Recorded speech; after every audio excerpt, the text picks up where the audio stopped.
Welcome to the beginning of another live Sangha. Namova! And I'm grateful to be here.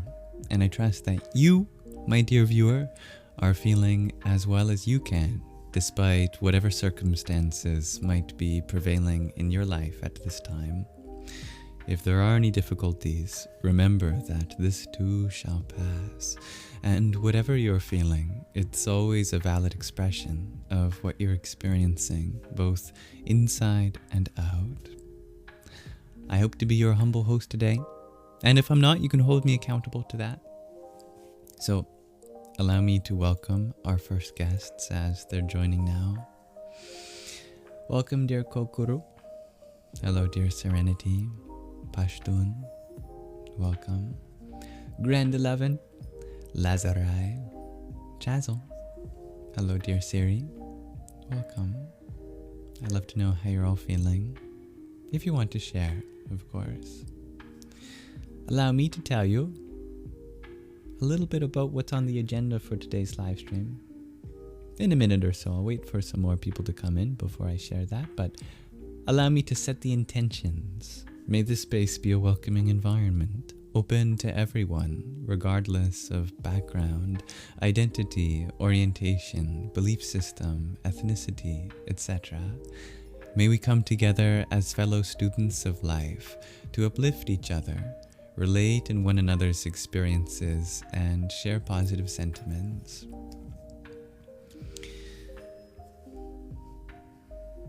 I'm grateful that you're able to find some calm here, dear Pashtun. Hope to be here for you.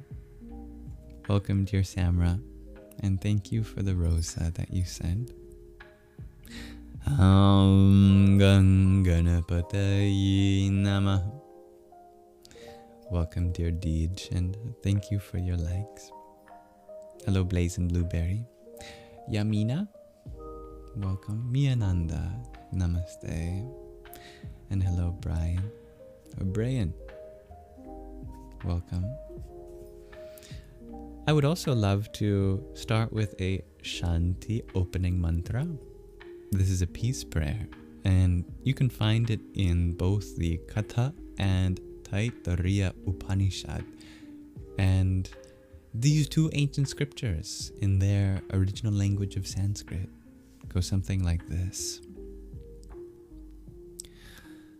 Aum Sahana Vavatu Sahana Bhunaktu Sahaviryam Karvavahai Tejasvinavadhitamastu ma vidvishavahai.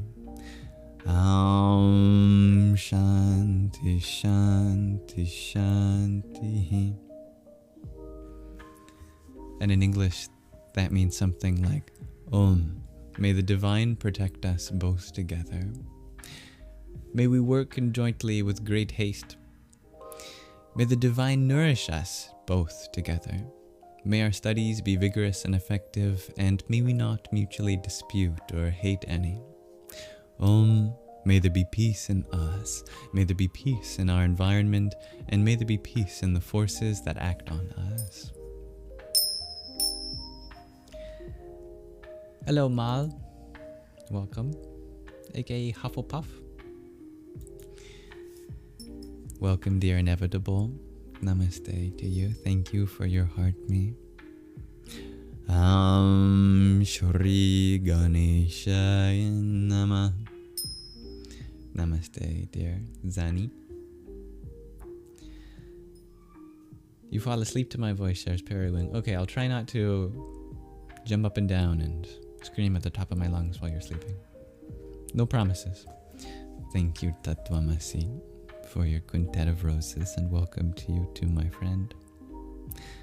Aham Kring Kalikaya Namah. And you as well, dear. And again, hello, Binksy. Dear Brandy, Rain of Priyaji.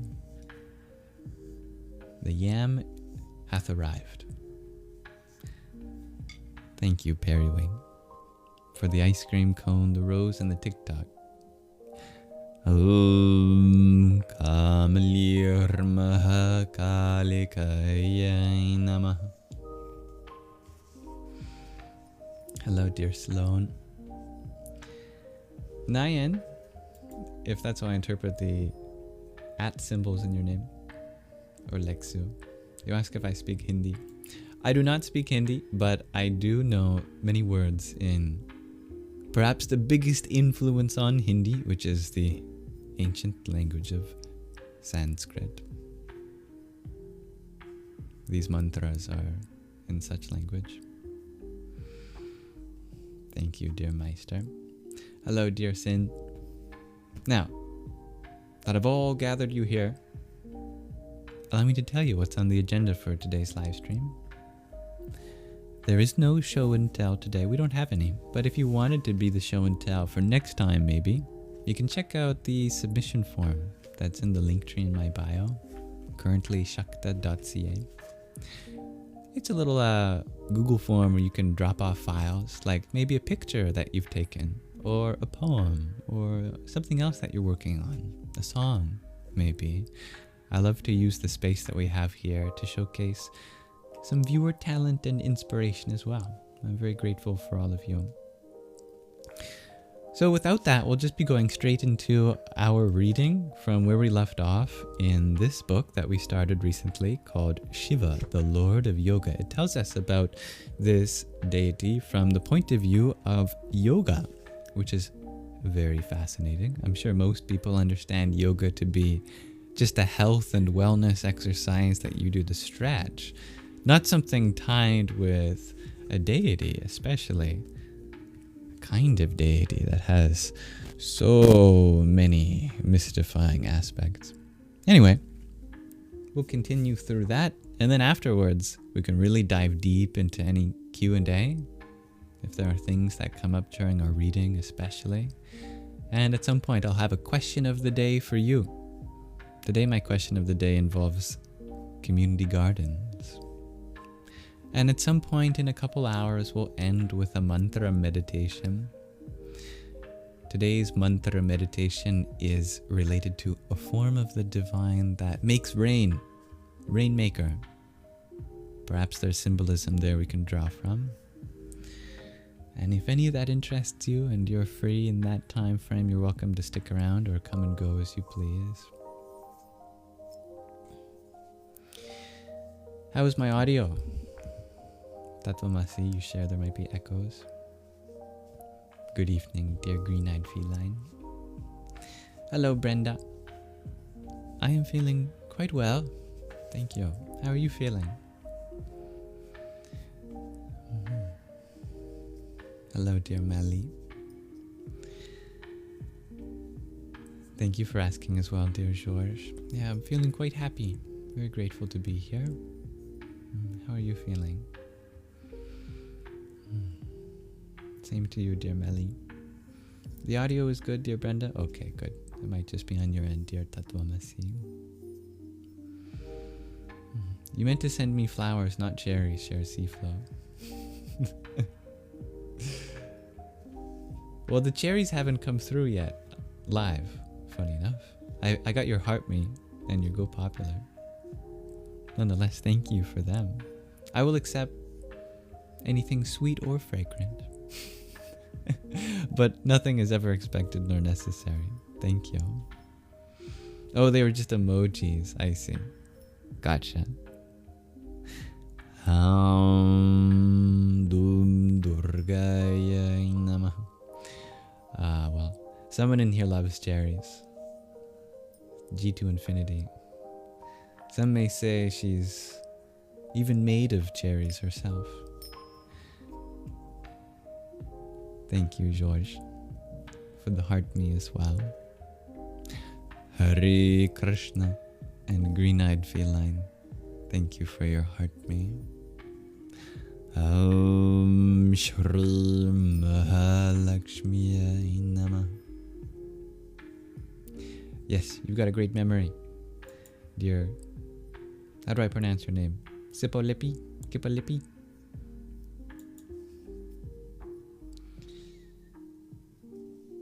You put 3 cherries down, looked like I hit the jackpot. Sure, C-Flow. Oh, perfect. Yeah. Well, I do feel like I've hit the jackpot in many things in my life, and that includes such wonderful viewers such as yourself. Thank you for always being such a kind and wholesome part of the space. It's appreciated, not just from me, but from the others here as well, I'm sure. It's good to see you too, dear fish in the percolator.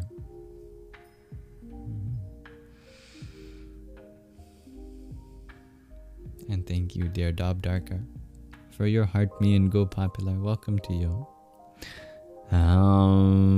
Kali Mahakali Kalike Parameshwari Sarvananda Kare Devi Narayani Namostute. This is the language of Sanskrit, dear Ben. Dear Laklan, you ask, what is my definition of living life to the fullest? My definition of living life to the fullest might look different from other people's definition, and I feel like in general, it's partly our purpose to discover that, and that in and of itself is quite fulfilling. To be able to expand yourself into the role that makes the most sense, given your unique aspirations, talents, dreams, beliefs, and abilities, especially in regards to the community that you get to live in as well. So I would say, in general, becoming a holistic human being, meaning that you're in touch with every part of yourself and the parts of others that complement you, and try to collaborate in your community, physically or digitally or whatever that means, to become a nourishing part of the world that you live in. Try to be present so that you're not distracted by the past or the future, and still make room to learn from the past and pave the way for a brighter future, focusing on life one moment at a time with these things in mind. I think we all can live a pretty full life, but everyone's different, and what that exactly looks like for each of us is quite special. Thank you, dear Anazek, for the heart me that you sent. Aum Haum Jum Sa Trambakam Yajamahe Sugandhim Pushti Vardhanam Urvarukamiva Bandhanan Mrityor Mukshi Yamamritat. Thank you, Hanan, for the rose that you sent. Om Bhur Bhuvasva Tatsavitur Varenyam Bhargo Devasya Dhimahi Dhyo Yona Prachodayat. George, you share that I said a few days ago that I have to learn your name. That's true. But I nail it every time. Really? Well, it's quite miraculous. See, when I think about linguistics, actually one of my favorite phonemes is very close to what I assume is your letter Z or Z with that accent on top of it. If I think about words that, or sounds that don't quite exist in English, but at least not in terms of a unique letter, there's one that always comes to mind first for me when exploring the soundscape of my own mouth thanks to Sanskrit, and that's the palatalized fricative that's also voiced. Zh, zh, zh. We don't quite have that, at least in terms of a single letter in English, although it's in words like massage. Zh, zh. So it's just a kind of educated guess that you have a Z with an accent. I thought, what letter are they trying to imply through the Latin alphabet that's close to a Z sound but doesn't quite already exist? And it would be a voiced palatal fricative instead of the voiced dental fricative that Z is. And that's just my thought process in pronouncing your name. George. I'm sure there's little subtleties that I could do better in, however. Anyway, also thank you for the quartet of your awesomes that you send. Narayanaya vidmahe Vasudevaya dhimahi Tanno Vishnu prachodayat. Namaste, Anasang. Your dharma and experience is what brings you joy. I like the way you put that, dear Melly. Hello, Sam. Hello, Kay. Hello, Adi. You're drinking Blue Lotus tea for the first time, dear Melly. It's quite yummy. Oh, good. Should give you good dreams, I hear. You asked what kind of tea do I like. We were talking for a while about tea last time. It was a good live stream. Tulasi is my #1 tea at the moment. Thank you, Sam, for your rose. Radhe, Radhe.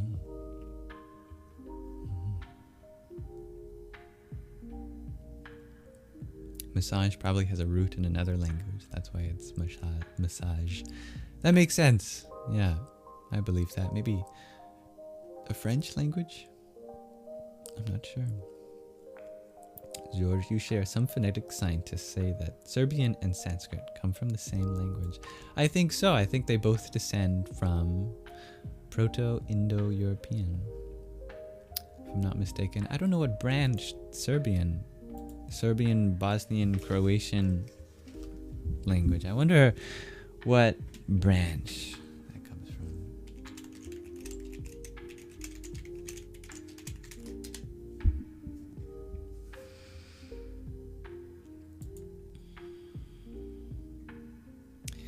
It comes from the Slavic family, which also has a larger Balto-Slavic family. I know very little about that branch of the Indo-European family, but indeed, Sanskrit is also from Proto-Indo-European.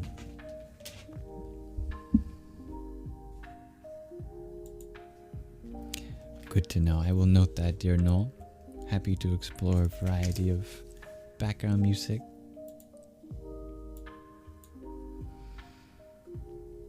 Namaste, dear Stevie G.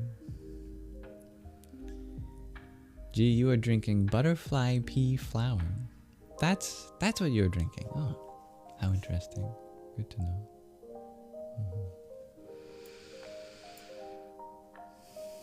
All right, let us continue reading from where we left off in Shiva, the Lord of Yoga. May this reading relax your mind and awaken your heart.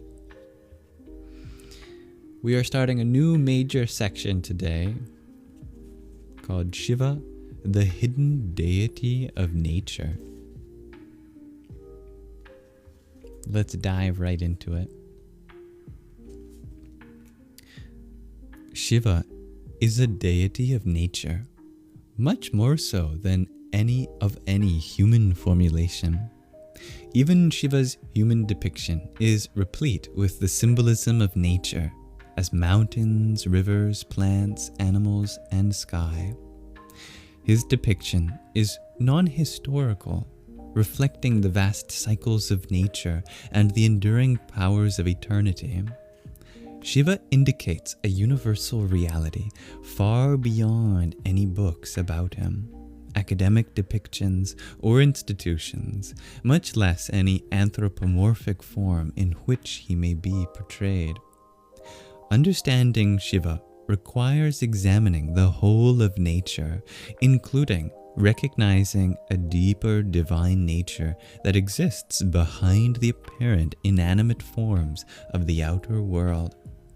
The world of nature is the manifestation of deeper, unseen, mysterious forces, and of the primal power of existence beyond all forms.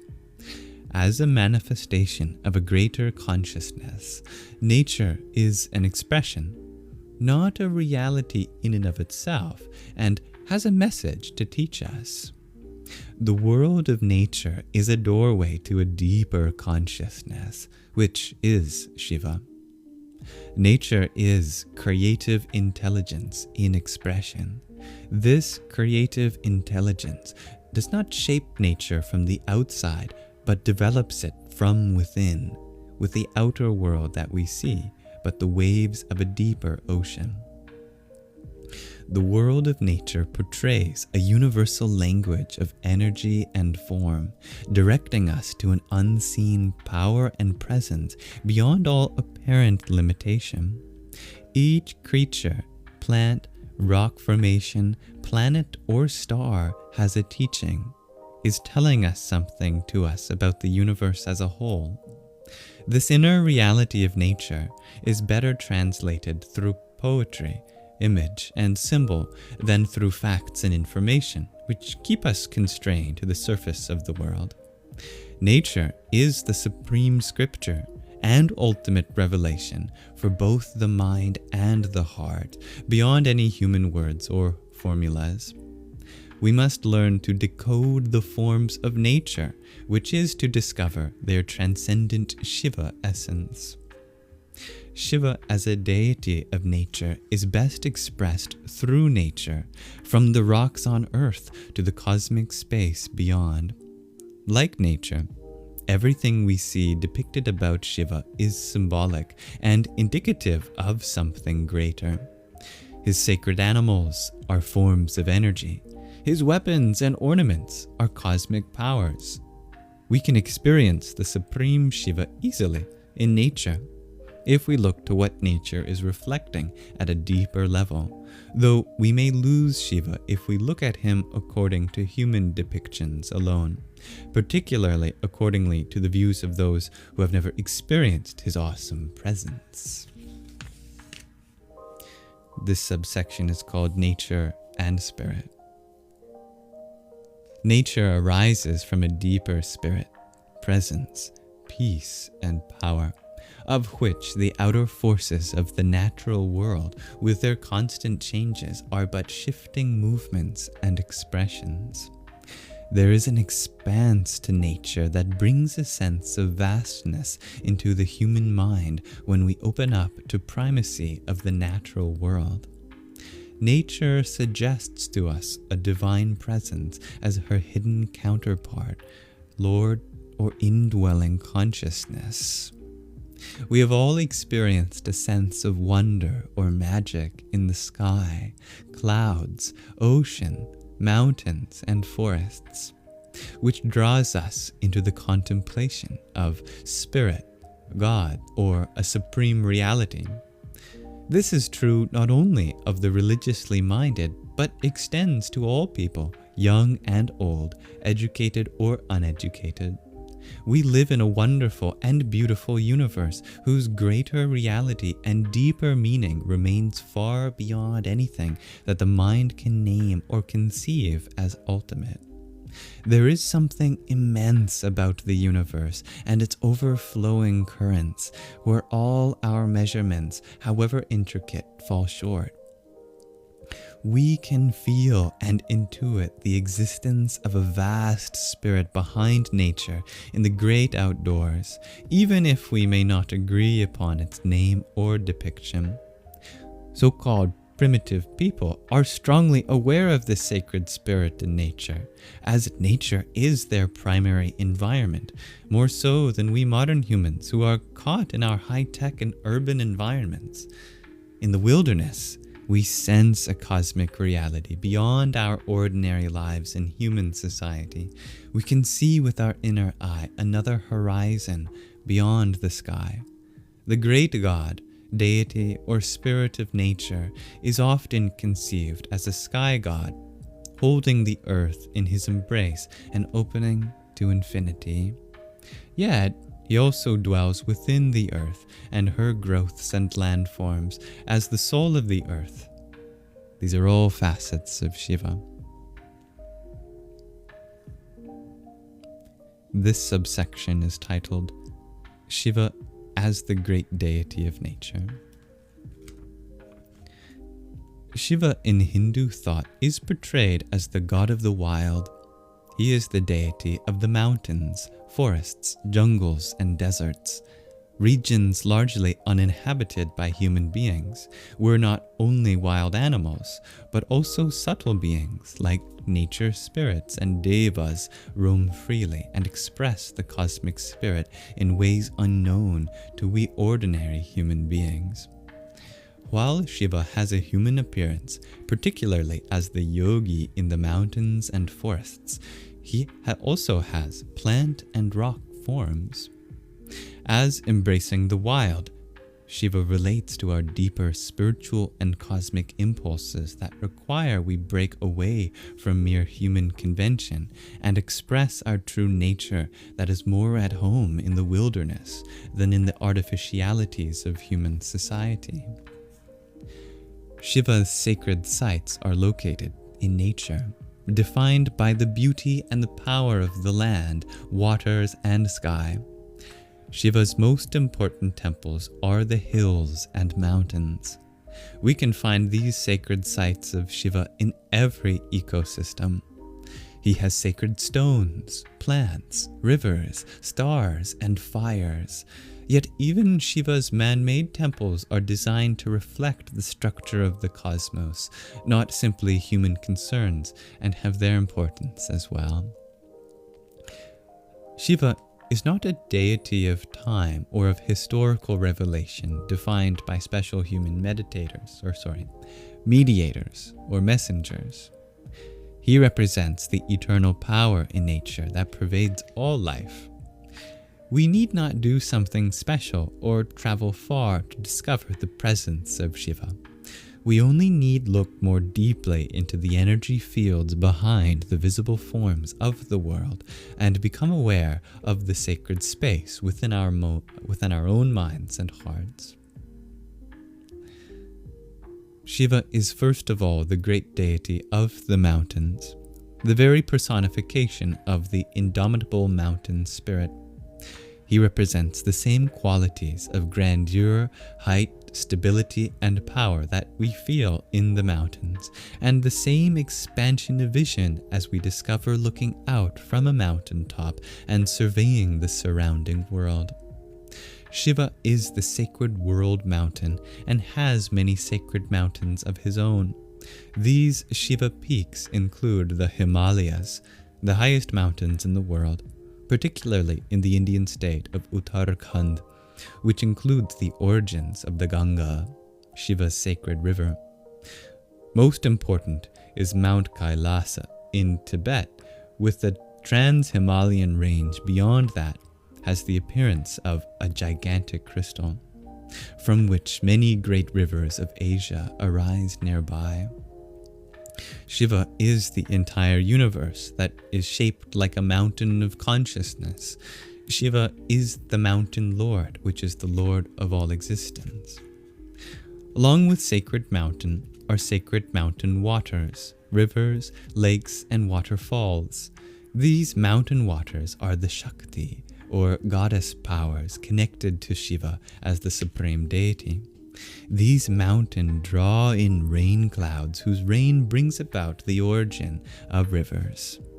Shiva as the mountain lord aids the descent of the heavenly Ganga, or river of heaven, that falls on his head as the summit of the mountain. Only the head of Shiva, or the higher consciousness, has the power to bring the cosmic waters of consciousness, the lightning streams of higher awareness, down to the earth and to our human realm. Pouring water on the head of Shiva, whether as a statue or the linga, reflects his connection with the cosmic goddess streams and allows these to flow upon us. Shiva's dance is the infinite dance of life. All of nature is present within us and forms the inner worlds and islands of the psyche. Shiva represents the mountain of the spirit, which is the mountain of the spine, and the chakra centers that we ascend as we arise in consciousness to meet Lord Shiva at the top of the head, the summit of our inner mountain. Shiva represents the wild spaces and the vastness in our own minds and hearts that few of us have the daring or the aspiration to approach, as they require that we leave the familiar world behind. Throughout history, yogis, mystics, and poets have gone out into retreat and silence in nature, generally into the mountains, in order to find God or the cosmic reality. They have put their books aside and left their institutions for a direct encounter with the reality beyond the human. The deity of the wild that they find in their journey of self-discovery is the essence of Shiva and the great spirit in nature, whatever name they might decide to eventually use in order to describe it. It is a deity of energy, fire, light, and sheer transcendence over all things merely human, not a deity of words, ideas, or dogmas. Shiva appears in the raw spiritual experience of the unknown beyond all theologies, philosophies, and religious organizations. It requires a sacrifice of self and mind to the unknown power in order to access the reality of the Supreme Shiva. The last section that we'll read, or subsection, is titled Shiva as a Pagan Deity. Shiva as nature deity can be traced back to ancient and prehistoric humanity and the very dawn of our species. As a god of nature and the wild, Lord Shiva has a special affinity with pagan and nature gods of all traditions throughout the world, including ancient Greco-Roman gods like Pan and Dionysus, the ancient Celtic image of, I've never had to pronounce this word before, Cernunnos or Cernunnos, I don't know, I can practice that. The horned god and lord of animals has a special resemblance to Shiva that seems to be more than a coincidence, with his horns, his sitting pose, and retinue of wild animals around him. Such Shiva-like images reflect a deity both within nature and beyond it. These images are no less sophisticated in their portrayal of the cosmic reality than abstract philosophies, indicating the power of raw experience over the rational articulation of the mind that usually comes in at a secondary level. Looking back to early humanity, we could say that Shiva is the deity of the shaman, and as such reflects the oldest formulations of the sacred in humanity. Shiva is the lord of the dance, of ecstasy, of the drum, of dream and trance that the shaman works with. To Shiva belongs the sacred fire and the sacred plant, the Agni and Soma of the ancient Vedic lore in India. In fact, the Vedas are nothing but the mantric expression of Shiva. With the four main Vedic deities of Agni, Soma, Surya, and Indra, or fire, sun, moon, and lightning as the four aspects of his light. Shiva resembles the supreme deity of light in shamanic traditions. All over the world there are great ancient traditions of the worship of megaliths, standing stones, and sacred mounds, extending to pyramids and obelisks. These suggest to us the ascending energy of Shiva, and intimate an early era in which a type of Shiva worship prevailed throughout the planet. Along with sacred stones and mountains are dragons, serpents, and magical electrical and lightning forces. These reflect the power of Shiva as the lord of the serpents, lightning, dissolution, and transformation. As the lord of immortality, Shiva resembles deities that take us beyond death and the boundaries of our world defined by time and mortality. Shiva has affinities with Egyptian Osiris as our inner guide in the after-death state, with both being symbolized by a corpse. The state of Shiva consciousness beyond the physical body and senses, and dead to the outer world. Yet, we do not find Shiva depicted in the role of the sacrificed or mutilated deity. He is a militant deity who defeats and destroys the powers of darkness and remains whole and complete. The Indian mind, and the pagan mind in general, reveres the deity as both residing in nature and as transcending nature. It experiences God within all of nature, but as not limited to the outer forms of nature. It does not see God in a human role, creating the world as something outside of himself that he must rule over. It regards the deity as manifesting through nature as its own self-expression, with the human being as a special manifestation of the deity striving to awaken within its own creation.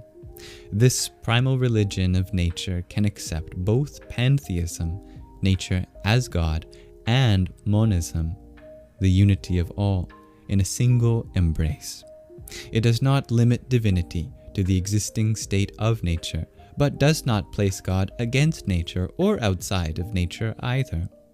The supreme divinity is impersonal, with nature as a manifestation of natural law going back to the spirit, not nature as a hostile force against spirit. If we look to the deity as it manifests through nature, it is a deity that can be quite different than our human conceptions. Nature does not present us with a deity that is kind or predictable to us, or anthropomorphic in form. Nature does not present us with a deity that suits our prejudices, confirms our identity, or promotes one religious community against another. Nature shows us a deity that is awesome, unlimited, and beyond the control of our will and desires, either individually or collectively. The deity behind nature is not merely a historical god, but the inner power of biology, geology, and ultimately all the energies of the cosmos. The deity in nature that we find in the wild includes the destructive forces of nature through the sun, fire, lightning, storms, and earthquakes. It is a power that we can only bow down to in reverence and humbly seek its guidance. Even Yahweh in the Bible is portrayed as a god of thunder, lightning, and the divine word, factors in common with Shiva, not a mere human deity for our personal salvation. We must remember it is not our place to scale down the divine into our familiar world, but to break open the shell of our world in order to discover something that we might call divine or transcendent. Shiva is also the deity of the wild side of human beings and relates to what is unconventional, forbidden, or unknown. Shiva is a force of revolution and transformation, which ever seeks to break up the status quo in order to lift us to a new and higher level of existence. There can be a certain restlessness or discontent about Shiva energy that ever pushes us to go farther, and not to simply stop short or stagnate at any level or with any final achievement. There is something daring and fearless about Shiva energy, which is not content with any mere established order or any predictable result.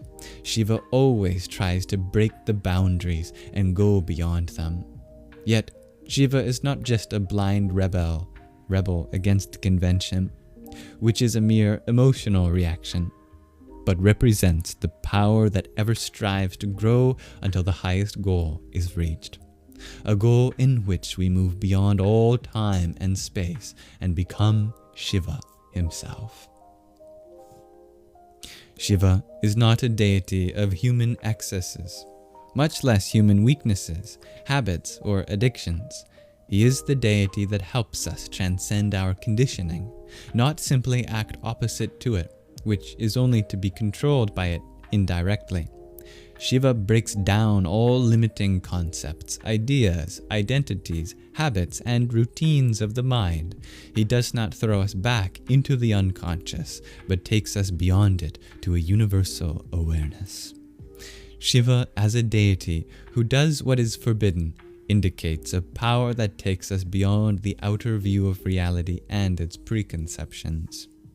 Shiva does not emphasize our lower, unrefined animal nature as it is, or blind emotions. Shiva represents the energy of our spirit, emotions, prana, but as turned into tools for higher awareness, as connected to the cosmic spirit. Shiva shows us how to transcend our animalistic weaknesses, not by suppressing them, but by releasing the deeper energy or spirit hidden behind them.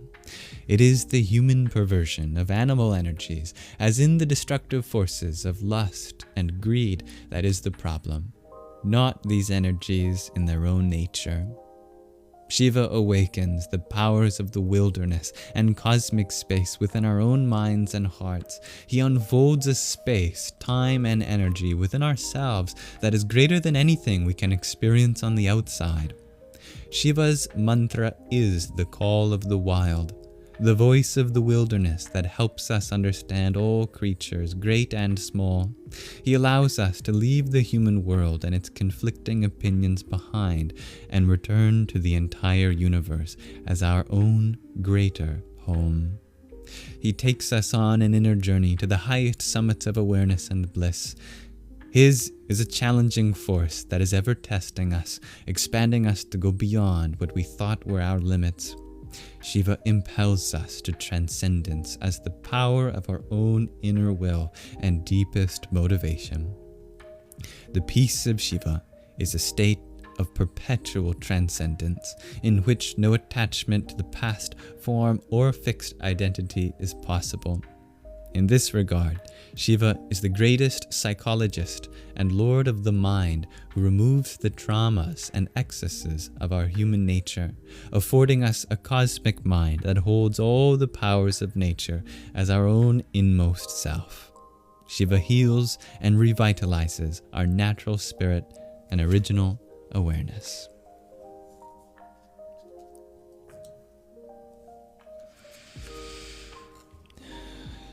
Thank you for listening.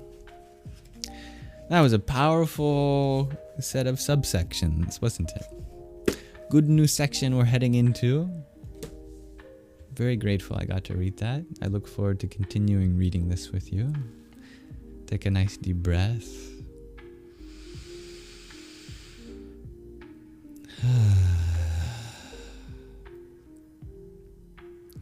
As always, if that brought out any insights or reflections that you want to chew on together, you are welcome to share them. That concludes our reading session for today. And now we can explore whatever's in our hearts and minds. Allow me to welcome those that joined while we were reading, and thank those that sent a gift whilst we were as well. Dear Maharishi, thank you for your quintet of roses. Om Namah Shivaya. And Giuliano, thank you for the love you so much that you sent. Om Namah Shakti Shivaya. Dear Reina Priya Ji, thank you for the "You're awesome" that you sent. Om Bharam Bhairavaya Namo Namah. Inevitable, thank you for your trio of roses.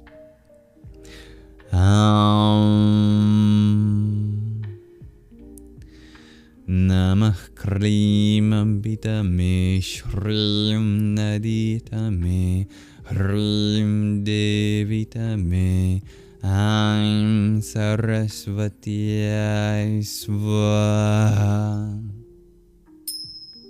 Dear Anazak, thank you for your 10 roses too. Om Namo Bhagavate Rudraya. Thank you, dear Bob.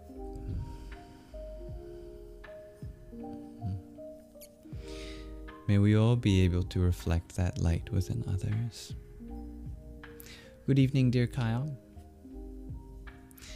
May we invite kindness and space for all perspectives and belief systems here. Much love. Melly, you were wondering, what was the last subsection that we read?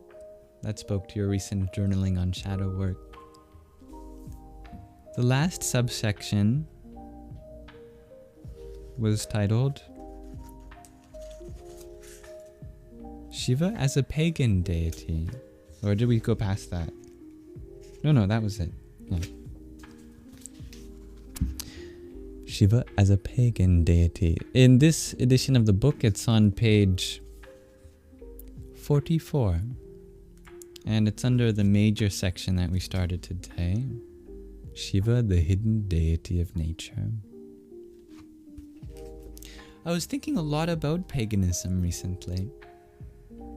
Something that recently occurred to my mind, which sounds obvious now that I put it out loud, but you know when you just have something click and the clarity finally arrives, you're like, oh, right, that's how it is. I'm sure many people who studied a little bit about Greek or Roman mythology knows that there's a lot of overlap. And if you're like me, you might even have been taught that the Romans stole the Greek gods. They were too lazy to come up with their own religion. However, that's not actually true. What happened was that both the Greek and Roman come from an ancestral tradition which they shared, but they evolved differently. But you can see a lot of their similarities. And actually, that's true not just for the Greek and Roman deities, but also the Germanic, the Celtic, the Norse as well. But perhaps most importantly, the Vedic deities of Hinduism too. So the reason that I feel it's so appropriate for those of us who have European ancestry to even dive into Hinduism, even though we might not have Indian ancestry, is because all of those traditions are considered pagan. And that's no coincidence, because they all emerge from an ancient speakers group of what's called Proto-Indo-European about 5,000 to 8,000 years ago. So there's a one-to-one correspondence with many aspects of the spirituality in India, with Greece and Italy and all around Europe. That's why it's called Proto-Indo-European, with the Indo referring to India. But the major difference between the Indo part and the European part, I should add, the Zoroastrian tradition also comes from that. The Avestan language is actually very closely related to Vedic Sanskrit.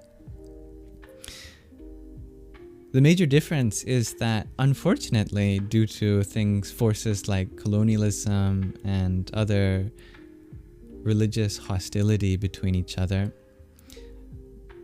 we have lost a lot of the heritage of the Norse, the Germanic, the Celtic, the Roman, the Greek mythology, spirituality, religious tradition, which is all one. However, it has been preserved in India very well. In fact, probably the largest corpus of spiritual texts exists in Sanskrit.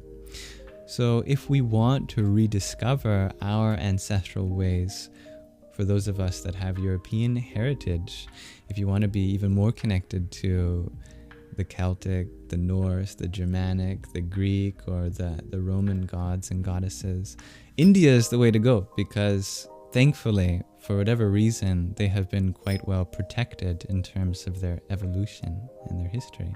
So we have a lot to rediscover through them, and what a grace to the world that is. We owe a lot actually to the Dravidian indigenous people of South India, because it was only through the cultural fusion of the yogic Hinduism with Vedicist Hinduism that the Vedic part was preserved. In fact, we owe a lot to the indigenous all around the world who help connect us with our ancestral past, that have preserved traditions that connect us to our land, to our planet, to our environment. And wherever they are, there is a kind of intimacy with the natural forces of the cosmos that we deserve to remember. Thank you, dear Neon Jello Pack, for the heart me that you sent too. And the Go Popular.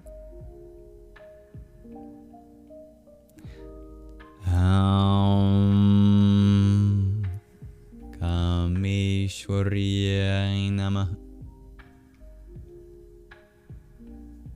Welcome, dear Gina. And dear Elizabeth. Mia, you shared that this book translates all of your interactions with Shiva, especially as a pagan deity. I'm so happy that it served that purpose. I'm really grateful that people like Dr. David Frawley, or Vamadeva, as his spiritual name is known by, are speaking on such things.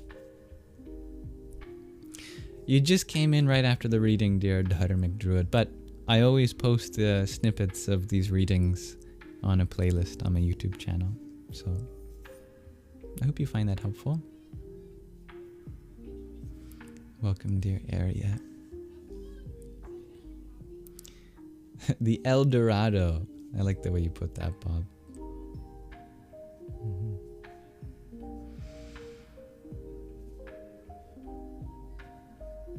Thanks for your support, dear Gina. Much love to you. So, I would love to know how you're all feeling in this moment. I know I've asked before, but I like to ask throughout my live stream, just to check in with the people that are here now, maybe those who didn't get a chance to answer. Welcome, dear BC. Right now, I'm feeling very ecstatic. There's a lot of things that I feel blessed by in life, and I hope my cuppeth overfloweth, and that some of the privileges and blessings that I get to experience are shared with you all.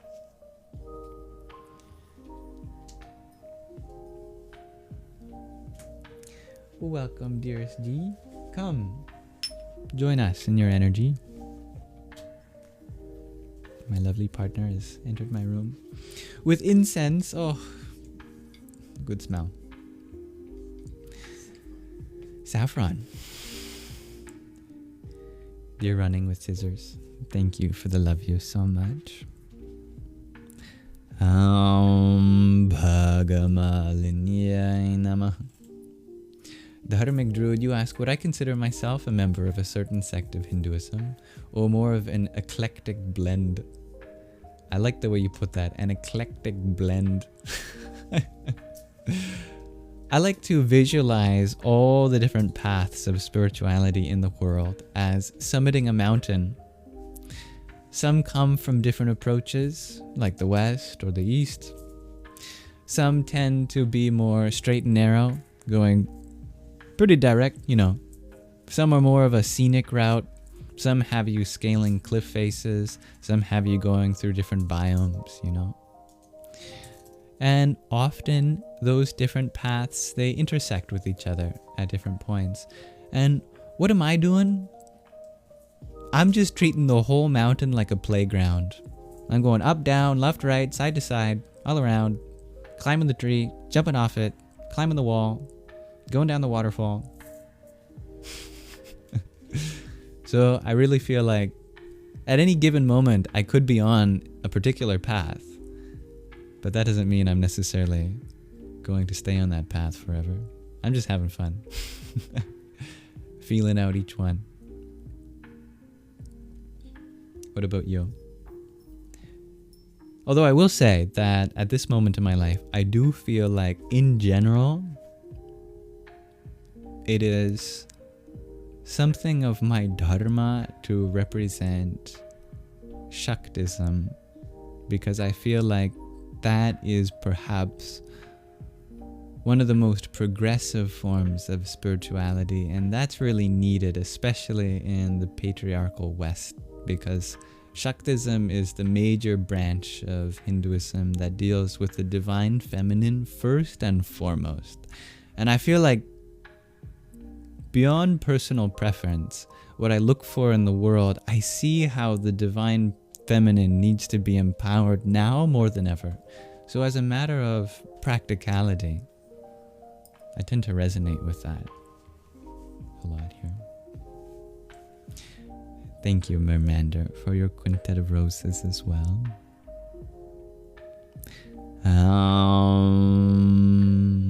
Nitya Klinaya Namah.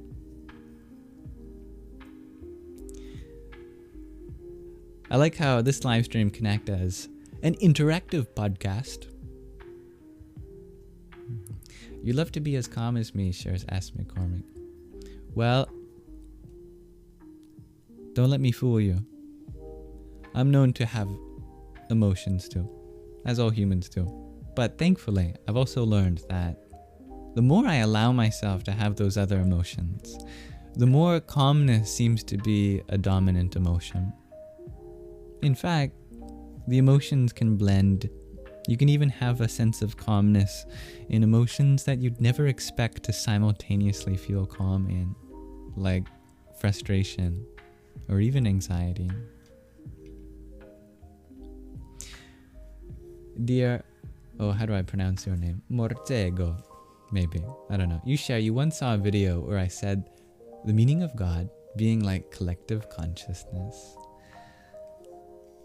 You might have to be more specific than that. I think I've had a few videos that explored that dimension. But yes, such a wonderful talking point that is the understanding of the divine as more than just a human deity.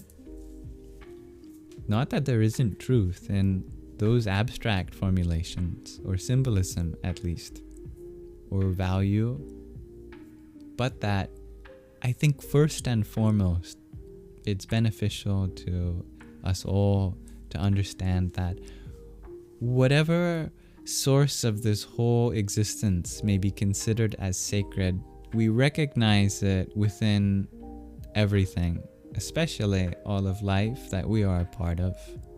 That awareness, that I am-ness that we find echoed throughout all the world's religions is a beautiful place to start knitting together a universal theory of spirituality.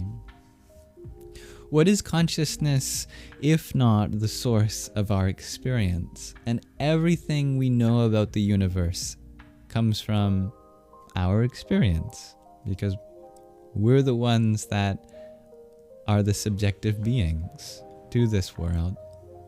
Therefore, whatever within or part of us has that capacity to generate this experience for us is surely something to realize is a part of our deepest self as well as divine. And we are a part of that, not individually, but together. Or you could say individually together. Together we are one. Welcome, your Mander. Dear Jennifer.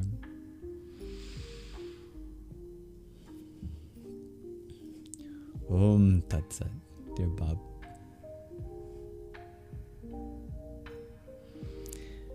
I am exploring my inner child. Yeah, I like the way you put that, Melly. You also feel many paths to the same goal, dear Dharmic Druid. Yeah. You are Shaivite, but pull from all sects. I think that's one of the most beautiful parts about Hinduism, specifically, is that its sects are generally less divisive than the sects of other religions. If you even want to call it that, it's a tapestry that you can explore, and it all knits together. I did cut my hair. In fact, you're the first person to notice, dear Mermander. Or I should say that my mother cut my hair. My mother is my favorite hair cutter. Dharmic Druid, you share the worship of Ma Kali is beautiful. Durga or Shakti or Parvati holds a special place in your heart. Mine too.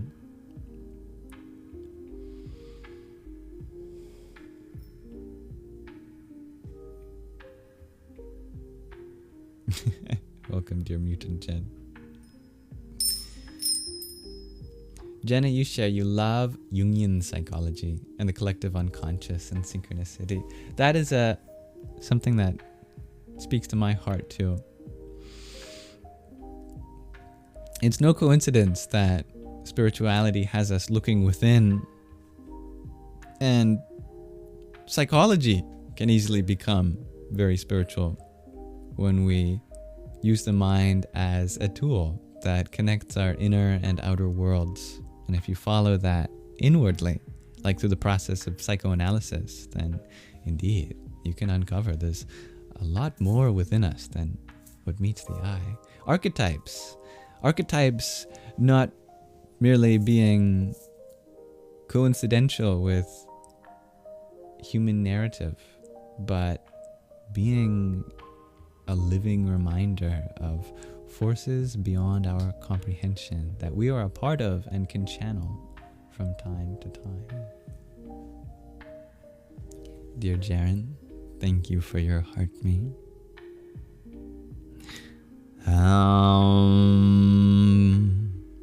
Bhirundaya Namah. Dear Sarah Lynn, welcome to you, and thank you for your heart me.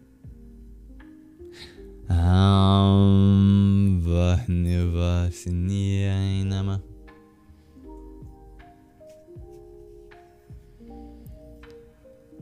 Justin, you ask, how can you help separate yourself from someone who brings you no peace and only frustration? Good question. Yeah.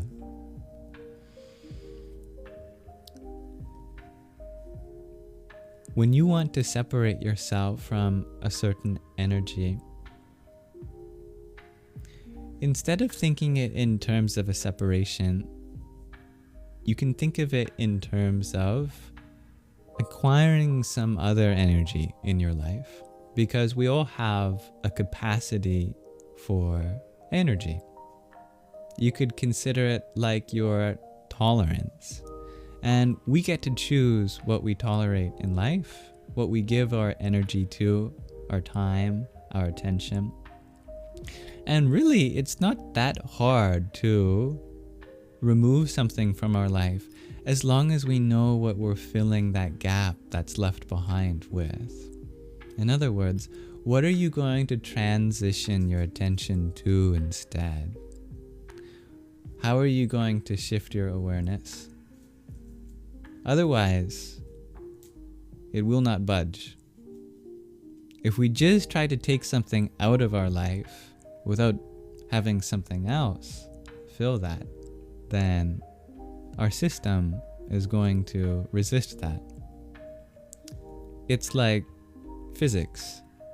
If you have, let's say, this hill, sorry, not a hill, but a valley, and the valley is filled with, let's say, marbles. You try to scoop up the marbles up the side of the valley and you let go. It'll just fall back into the valley because there's still space below them. But if as you're excavating those marbles, you put something else instead of marbles, let's say you put packing peanuts, because who knows where we can go with this analogy. You fill the valley with packing peanuts as you're pushing the marbles up. Well, suddenly the marbles can't fall back in to fill the valley anymore because there's something else there. In very subtle ways, our life works like that too. Right now, you are getting something from this person. It's coming with a lot of something else, and it's no longer worth it for you. The energy exchange is in nobody's favor.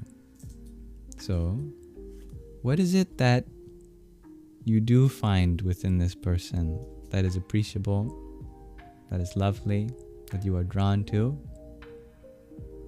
Because that's what's keeping you there. Originally, there was some intention that appealed to your heart. Like, for example, this was someone that provided for you, took care of you, but in the way that they grew, in the way that you grew, you're now different people. So, how can you find that nourishment, that provision that they once offered or they could offer somewhere else? And then it becomes an easier transition. Dear Mutant Jen, thank you for the heart me that you sent. Om Mahavajureshwariyai Namaha. I'm glad you didn't mind that analogy. I know it was kind of funny. First thing that came to my mind. A valley full of marbles or packing peanuts?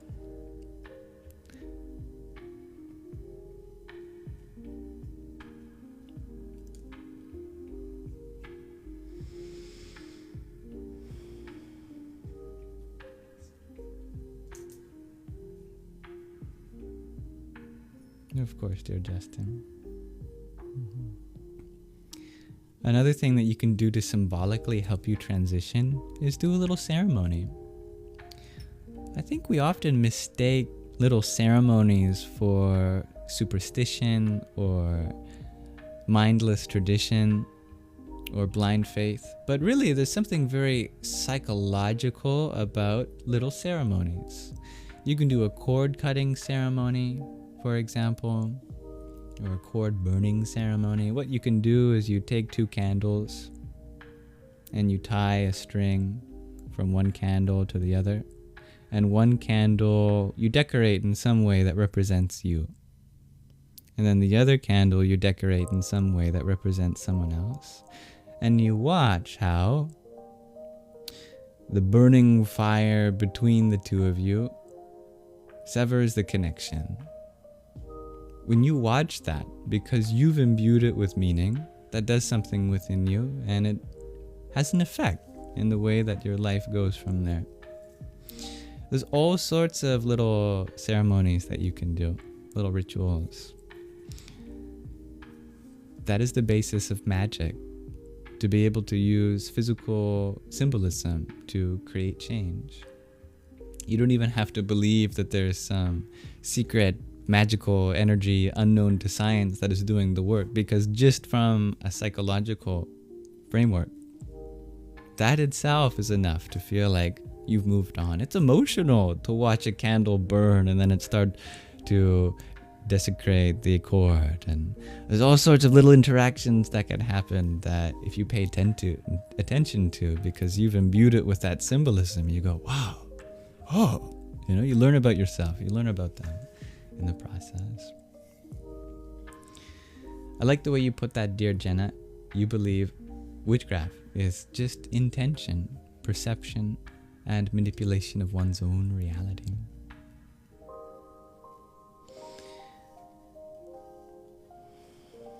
It's very healing. Fire ceremonies are almost universal. You go back in time far enough. In fact, what do you associate with cave people?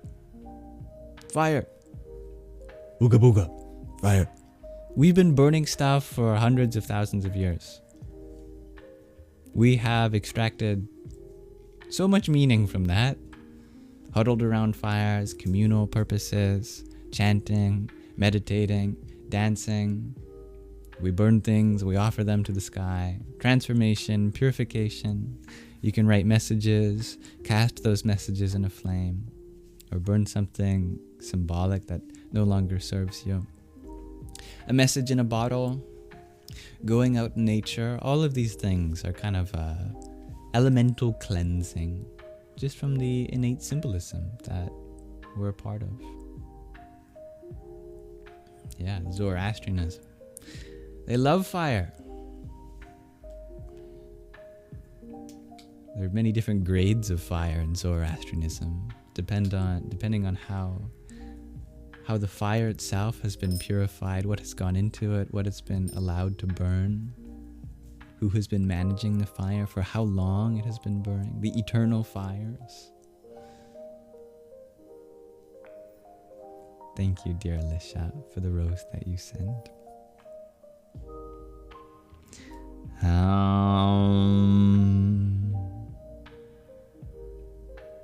Shivadutiyai Namah.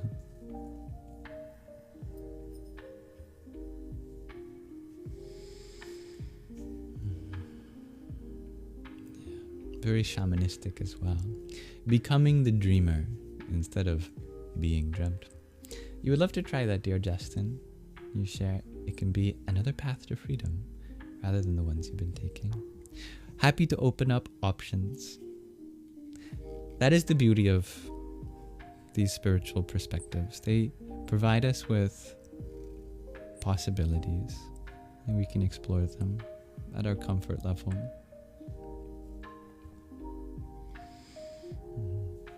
Isn't that interesting, dear Jenna, how we humans are much more at peace when in communion with the elements? We are made up of them, after all. Nice to see you again, dear Alex. And thank you, Sam. Good evening, Isabel. Do I know what spells are? Asks Andy. I feel like if I tried to define it, my intuition would probably be close, but I'd love to hear your understanding.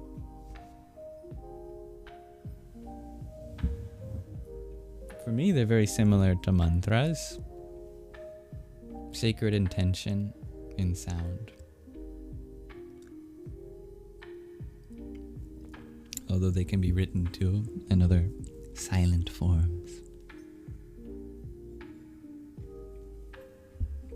Hello, cats upon cats.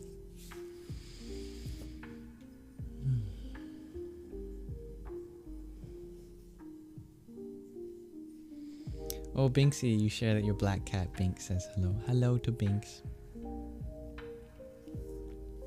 Jaren, I apologize. I missed your question. What came first, matter or consciousness? The scientific view is, of course, that matter came first. However, and this is kind of funny, there was a time before matter. So even in the scientific view, matter did not come first, at least when it comes to the list of all things that have come. There was a time before matter. In fact, there's a whole series of progressive steps in the scientific models of the cosmos in which matter came into existence. Like baryogenesis, which happened 100,000 years after the Big Bang, where the first atoms were formed. Atoms weren't always around. Before that, it was just protons and neutrons and electrons. But there was a time in which even the protons and neutrons didn't exist. No, sorry. The formation of them is called baryogenesis. The baryons, the protons, the neutrons. When the first atoms occur, that was called nucleosynthesis. I'm getting my scientific terms mixed up. But there was a time even before the quarks and gluons, which make up the baryons, were.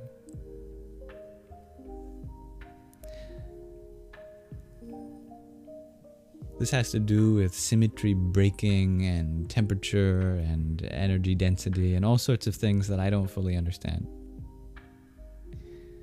But the general consensus is that in the beginning, at some point, if you extrapolate all of our understandings of physics, there was a time, you might not even call it a time, but it's just some geometric point in the limit of space-time, which was just pure existence. No form. In fact, no even energy. It all canceled out to a kind of nothingness, a singularity of just pure potential. And somehow or another, the infinite symmetries of that pure potential became asymmetric and started carving out unto itself a form. And you get the Big Bang. But that came first. Before matter was just energy. And then before energy was, well, a nothingness so not, it couldn't even stay nothing forever. Now that sounds a lot like consciousness to me. If you really break down consciousness, not consciousness in terms of the mind, consciousness in terms of what illumines the mind, what gives a sort of presence to our own senses and thoughts.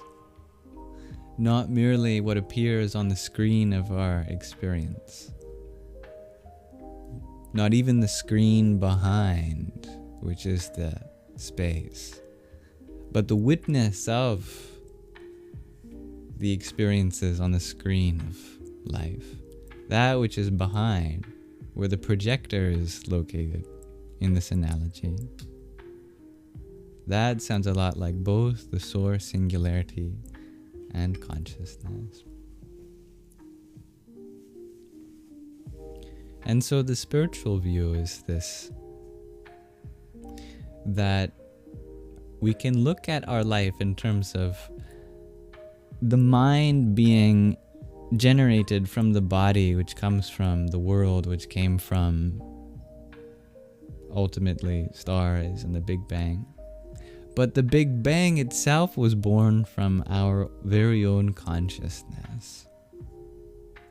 And it's within that consciousness that all things arise, persist through, and return to, including our minds, our bodies, and the whole universe.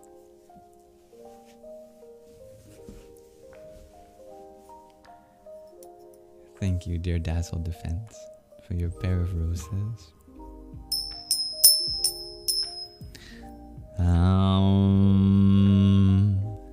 Dwaritaya Namah.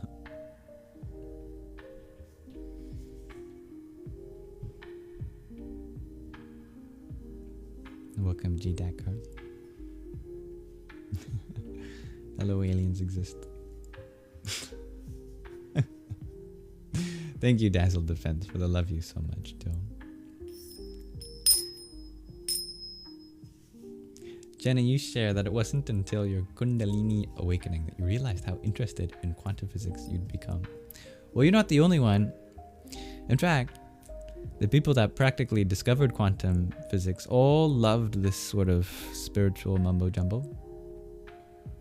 I say it often, but I'll say it again. The forefathers of quantum mechanics like Niels Bohr, Robert Oppenheimer, Erwin Schrödinger, Max Planck.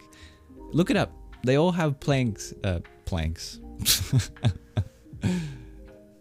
They all have quotes about spirituality, especially Hinduism, actually. They loved Vedanta and scriptures like the Upanishads and the Bhagavad Gita.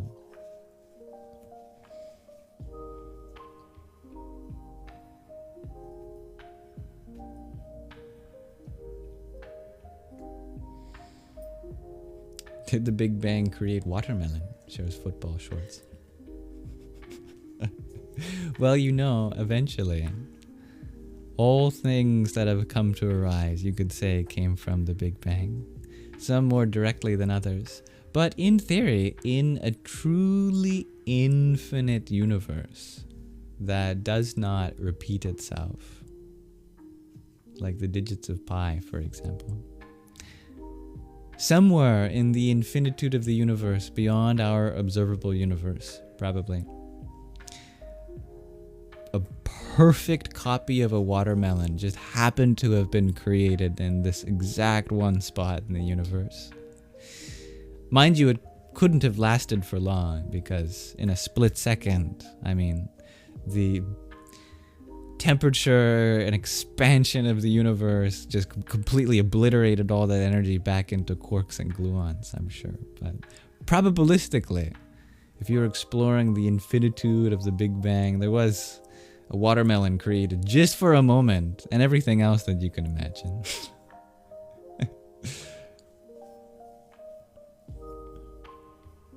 You like watermelons, Andy? Mm-hmm. You like watermelons too, G? Mm-hmm. Jenna, your favorite topic of research is the overlap of science and spirituality. I love the overlaps. When we can make bridges, not walls. When we can create connections, not divisions. We can live more in harmony, in unity, across all the fields of life. Hello, dear Jay.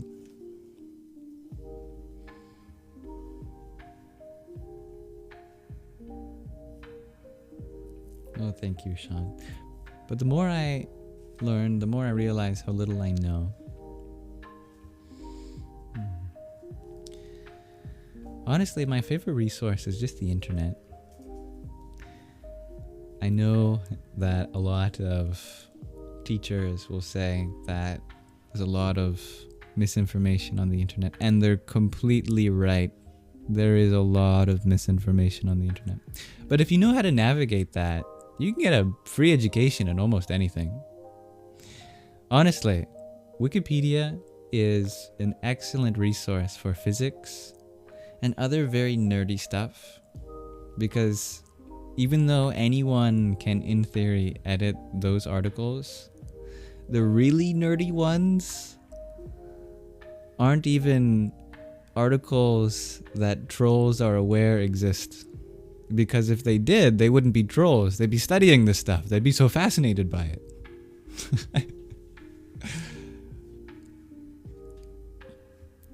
So, even Wikipedia can be an excellent resource for these things, if you know how to navigate it, of course. I did actually attend university for 4 years, but I almost never showed up to class because that was right in the middle of this big transformation in my life where I was kind of discovering myself.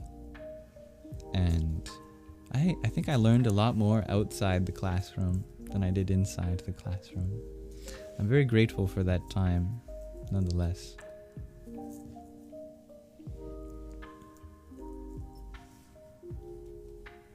Thank you, dear Miyananda, for your GG.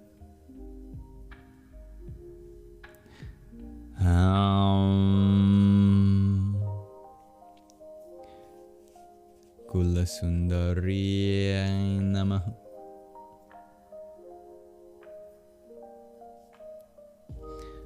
But Mom Barb, you're wondering if you could meet the lovely Yam partner yet. Well, she's shown her face before. Do you want to say hi?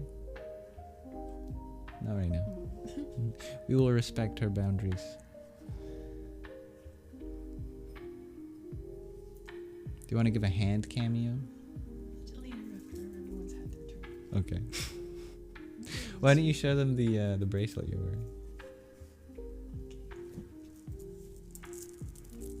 This is actually the first mala I ever made. This is the Gayatri mantra. I recently gave it to her. Oh, you're wearing both the Gayatri and the Om Namah Shivaya mantra. I really wanted a mala, 108 beads.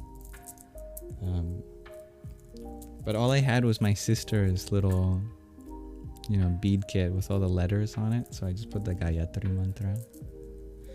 So cool. I'm glad you like it. In your own words, it's like a rave bracelet you wouldn't give away.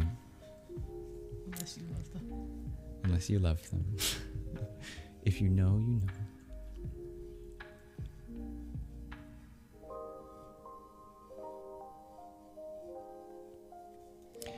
Was I engaging in substances? Which one? Oxidizes through a chemical reaction and inhales during that time of transformation in my life, dear Andy asks, in other words.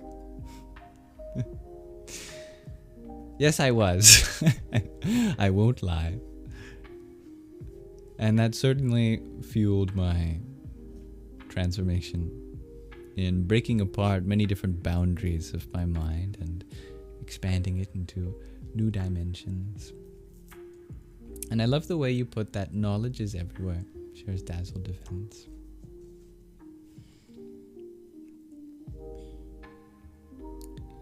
This whole universe is a living compendium of teachings. If you know the language, anything can speak to you. Not necessarily in human words, but in the way that a bird flaps its wings, or a waterfall roars, or the sun shines, the moon changes in its phases. They all have a kind of message.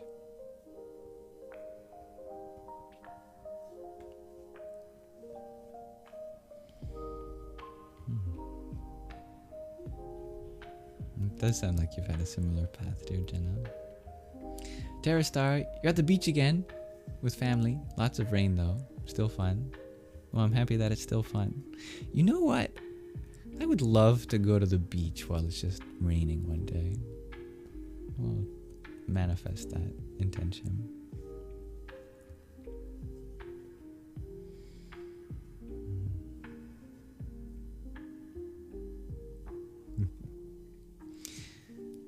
So, I have a question of the day for all of you if you're interested in exploring it with me. Today, I am wondering, in what ways are our communities like gardens? All around the world, online, offline, there's a lot of correlation that we can have between a garden and a community. Let's explore that. In what ways are our communities like gardens?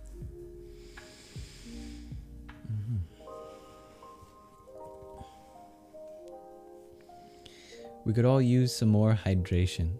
I like the way you put that, Orby. Speaking of which, allow me to be a role model in hydration department. Actually, I've been peeing so much lately. It's keeping me from sleeping.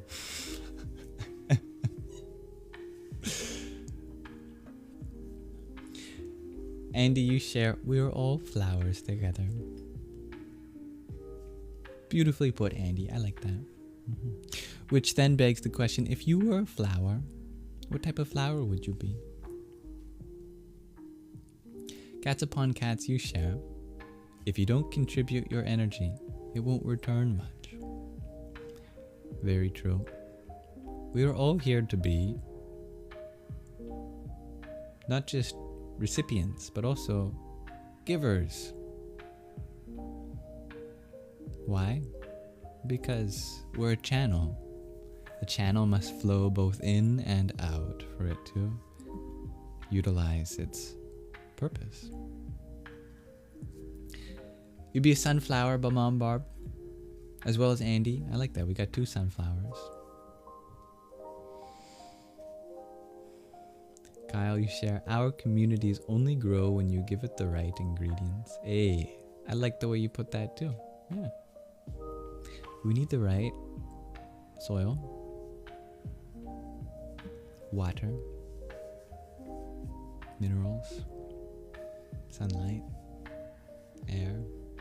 Everything in a garden has purpose. Oh, that's beautiful, Jennifer. User 308, you share that every creature has different needs to bloom. Very true. Yeah. What a miracle it is when those needs can be met simultaneously and you get that diversity to thrive. Jenna, you share, much like companion planting benefits the plants around it, you think we grow better with companionship. I like the way you put that, yeah. Gardens require diversity.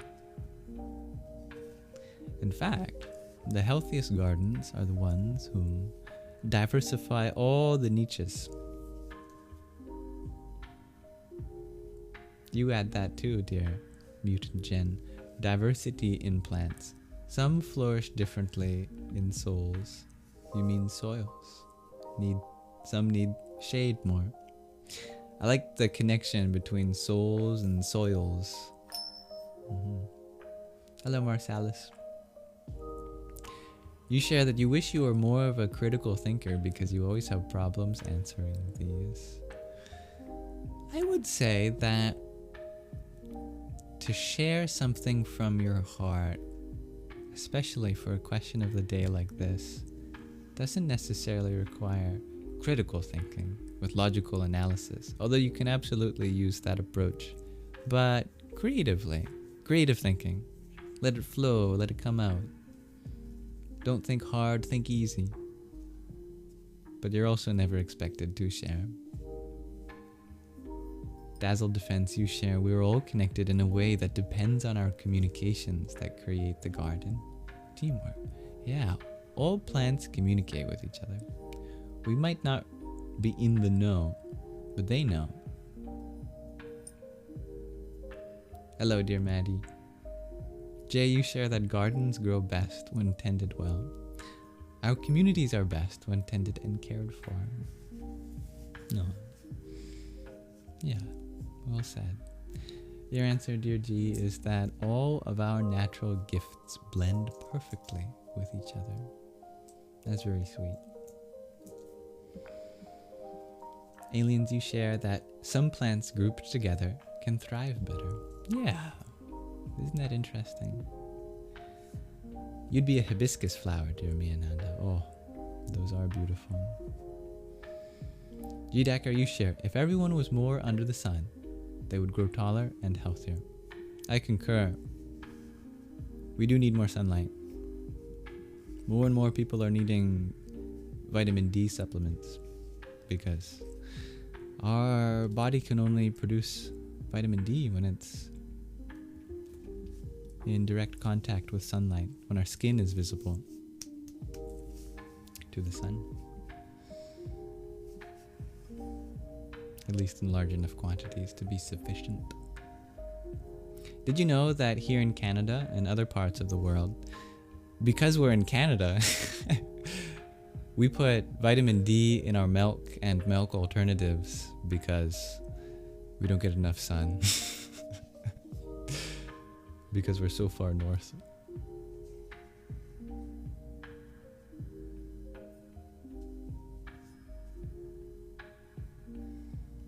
Dear Ruff, you ask, what is my idea of balance? As if you are positive, isn't a negative necessary for balance? I like to put it like this. The world is already mostly negative. Therefore, us being positive balances it out.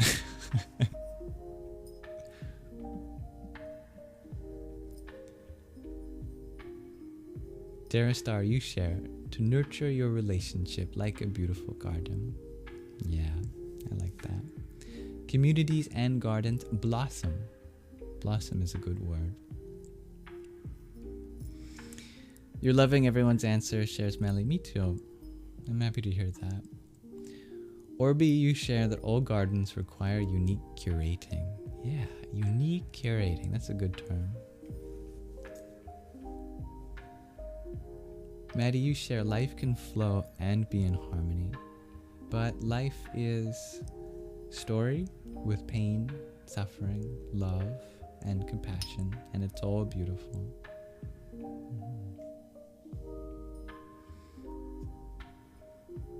We're all the same, even with having different experiences, shares Andy. We all need water. I like the way you put that, Rumple. It's true. Both plants and animals are mostly water. Mutant Jen, you share, people multiply like flowers when roots are strong and comfortable. Yeah, take care of the roots. Oh, that smells so good. Can I smell that? I wish you all could smell this. Just imagine something very earthy, a very spicy kind of chai-like smell. Is there cinnamon in there? Cinnamon. Let that steam wash over you.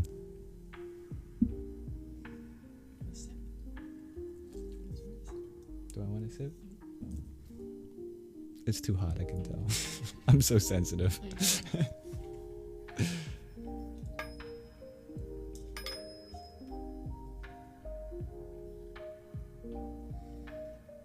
I also find these to be such lovely, thoughtful answers, dear user 655. You wear vitamin D stickers, shares Mutant Jen. What is that? A sticker that gives you vitamin D? Or is just a sticker that promotes vitamin D? Like, I believe this is a good vitamin to always remember. Or both.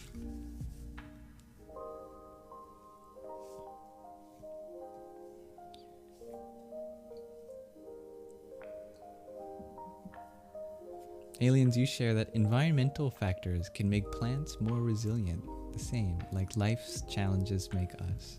Oh, I love the way you put that, Aliens. That was to the T.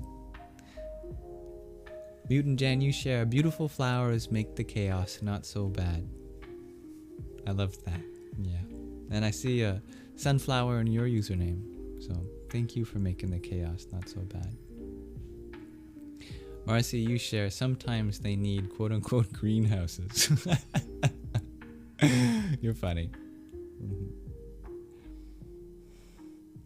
Is my sound doubling?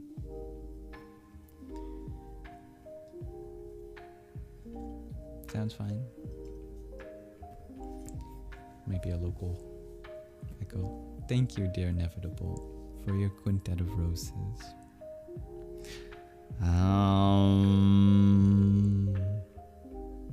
Nityaya Namah. Sun and soul, you share, I am the bush that flowers bloom into, and out of each season, like my forms through lives.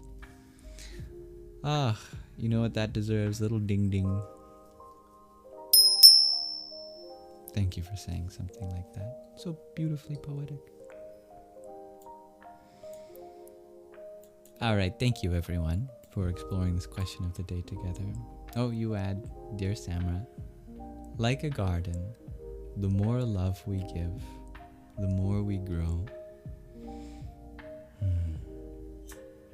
Yes. In fact, you remind me of how gardens are an excellent practice for self-love, because when we really take the time to take care of something like a garden, we have a perfect opportunity to see how our own love makes a difference.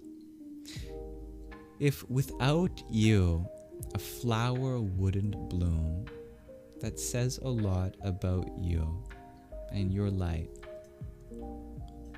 So, for everyone who cultivates a garden or takes care of a plant,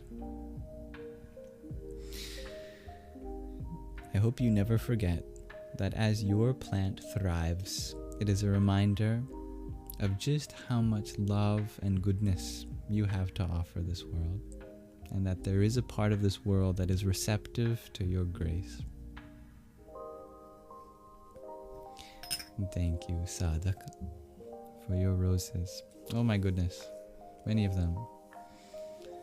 The number just keeps going up. Enough roses for us all to go home with one or two. Thank you. 133.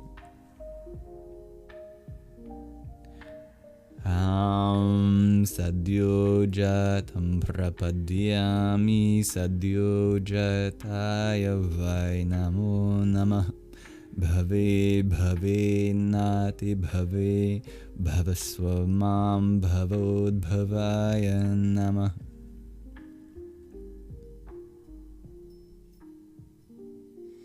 Having neglectful folks, you found love and family connections within your plans.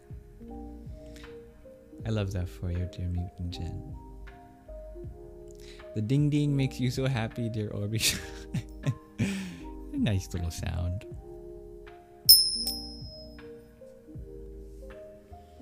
You love sunflowers, dear Mutant Jen, but you're more of a moonflower. You come out at night. Oh, I like that.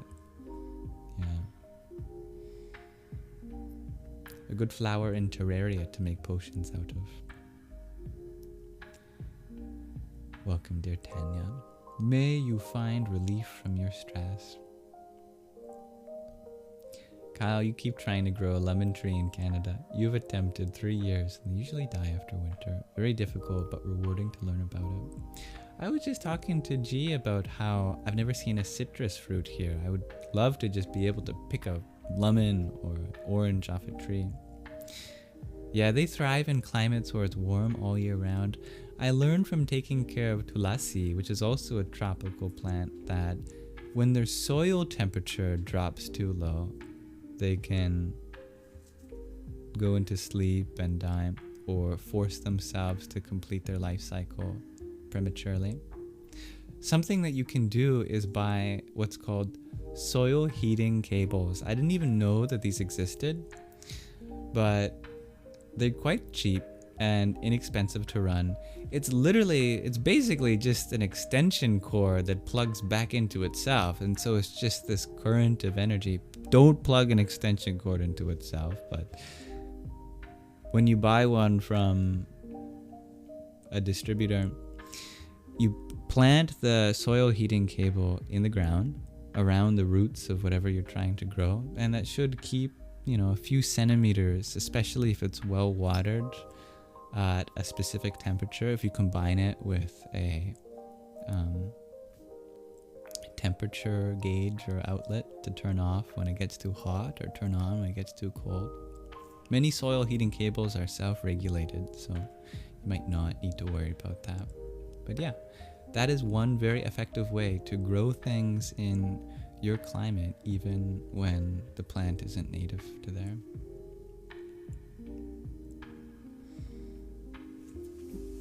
Right now I have a soil heating cable in my Tulasi plants. I also keep her inside a greenhouse, but even with that, I think room temperature might be too cold for her in the winter time as well. But I do think that with adequate measures, I could also grow her outside. Now, a tree is probably more resilient than Tulasi. You share that you got your plant to survive up until winter, which is huge. My Tulasi didn't make it till winter even. You're very welcome.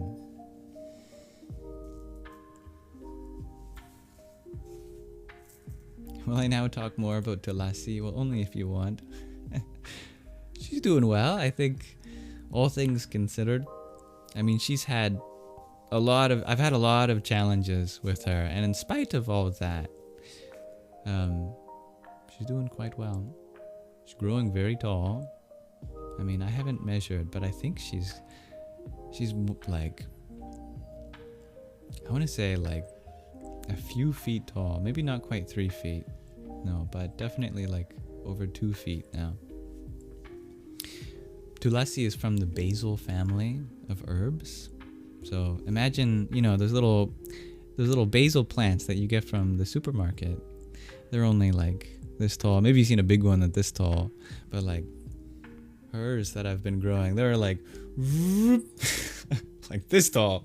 You don't have to imagine. If you go into my group chat, I can send a video of her. Right now, my problem with her is that her lower limbs are dying. But I don't think it's root rot because it's not quite sequential. I think it's just because now she's established a canopy that my growing light for her can't make it as much down to the lower levels. So all the little branches that were below the lower levels are being self-pruned by Tulasi because she's just intelligent like that. At least I'm hoping that's the case. It seems like that, because looking from the top, she's doing good. What are her healing priorities or benefits, her leaves, roots, etc.? Well, I don't cultivate her for any healing directly. She does have many medicinal benefits. For whatever reason, I was just called to grow her just because she's just such a wonderful plant. It's like kind of like having children. You don't necessarily have children because of what they get you in return. But there are wonderful things that children give you, like meaning in life. And maybe one day, if you really take care of them, they'll take care of you too in other ways. And I have been taking care of her, and she does grow so much that I do have an abundance of leaves that I have to prune. Otherwise, she gets too excited and she goes into flower for the next generation. And I make tea out of her, and there's so many healing benefits from Tulasi. You might find her in tea. Packed full of antioxidants. It's great for stress relief. It also, the certain chemicals that pass the blood-brain barrier to give you like instant relief, helps you sleep and whatnot. Just amazing studies being done that show how miraculous of an herb she is. And you'd never expect that from the basil family, unless you are a botanist and you study basil. Maybe you know how fascinating that family is. Thank you asking questions. JC, you're growing a basil. Watering is tricky. Yeah, they're very sensitive to water conditions. I've found and discovered that actually, like most plants, they prefer being drenched so that water is running out, and then you leave them to dry over many days to even upwards of a week. It's funny, most of us are taught that to keep plants alive, we consistently water them a moderate amount, you know, like a half cup a day or something, or a cup a day. But actually, if you listen to a gardener or a botanist, they'll tell you that plants hate that. They've actually evolved to prefer being dry for a lot of the time until they get a torrential downpour and just really be soaked with water, and they love that. And then they love to dry out for many days. So many people can accidentally kill their plants from just giving a moderate amount of water every day. If you stop watering for a few days and then water a lot until... It sounds like the opposite of what you'd want. It sounds like they'd hate that, because we'd hate that. Our bodies don't like that. Our bodies prefer to get little sips of water throughout the day to get our hydration levels up.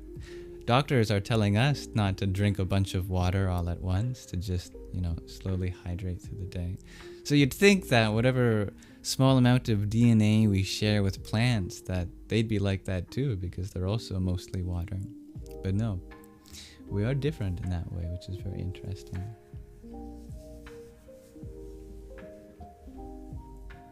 Also, pH level is different, shares Melly. Yeah, plants do tend to have a wider range of accepted pH balances. Some, like their soil, slightly more acidic, whereas humans tend to prefer slightly more alkaline. I say that when it comes to our blood is like what, like a 7.4 or 7.6 or something. While I'm drinking slightly acidic water, put lemon juice in this, which of course has, citric acid.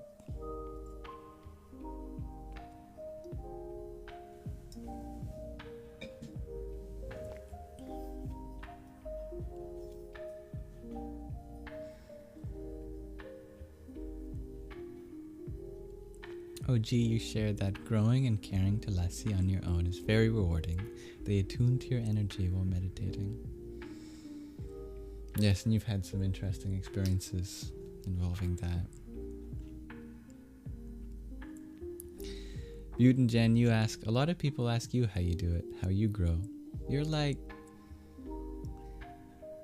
the most unconventional person. I love that. Let's break convention. Let's all be unconventional in unique ways.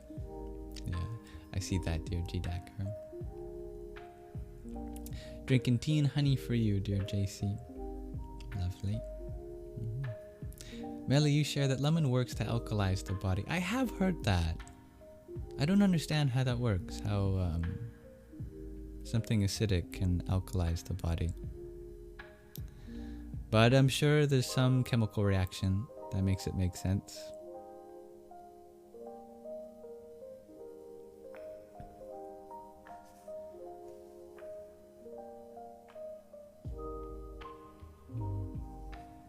It's like your hair, Sun and Soul.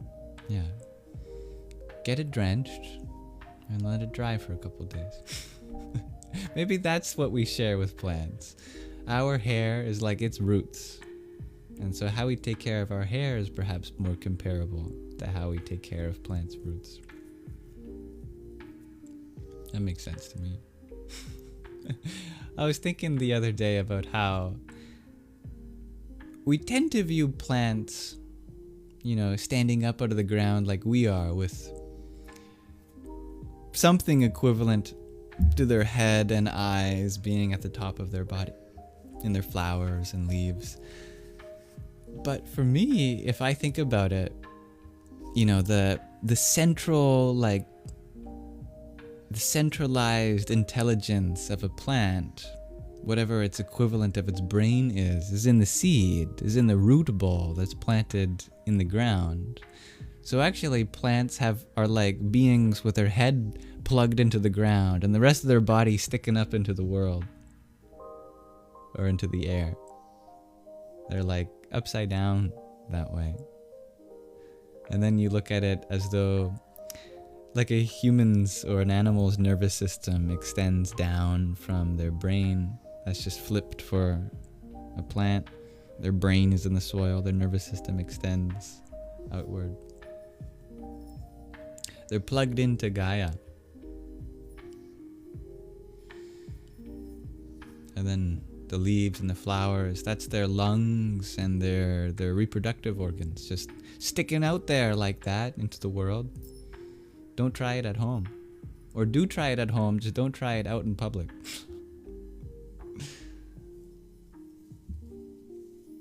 Or maybe we're upside down. I like the way you put that, Leah, right? All the plants are going, hey, what are you doing hanging off the earth with your feet? Get back here. My goodness. They're holding on for dear life. Try not to fly away in space. They're like, humans, get down to the ground. Come on. Or get up to the ground, I mean, get up.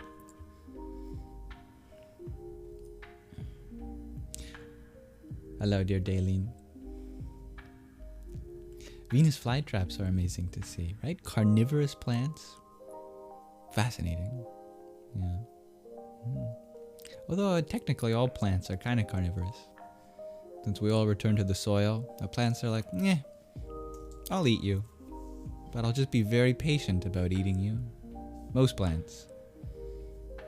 Venus flytraps, they're not patient. They don't wait until the animals have returned to the soil. They'll eat you straight out of the air. Why not? I just love how somewhere in evolution, over the course of a long period of time, this one plant was so fed up with flies that it's like, that's it. I'm going to eat you. I am going to slowly adapt to eating you. Flies are like, no way, you're a plant. When has a plant ever just eaten an animal out of the air? Venus flytrap was like, wait, you'll see. Flash forward thousands and thousands of years. Flies coming along. Come here to bother you again. Flies like, oh my god, I'm in a plant. How did the plant eat me? Oh my god. They'll never believe me. I gotta get out and tell the others. But they can't get out and tell the others. So the flies keep getting trapped. That's a W for Venus flytraps. For anyone who's ever had to deal with an annoying fly, they've got you covered.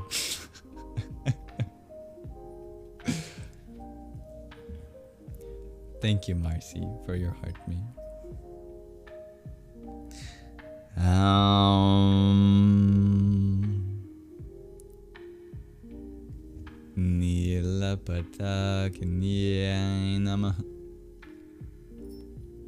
Yeah, I like that thought, G. Decker. What if the roots were nerves connected to the earth? And I love those guided meditations that have the roots go through our body and connect us down to the center of the earth. I mean, that's very grounding.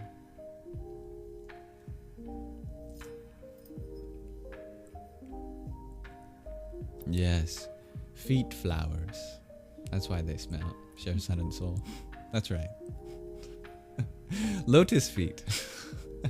They're called. Padmapada in Sanskrit.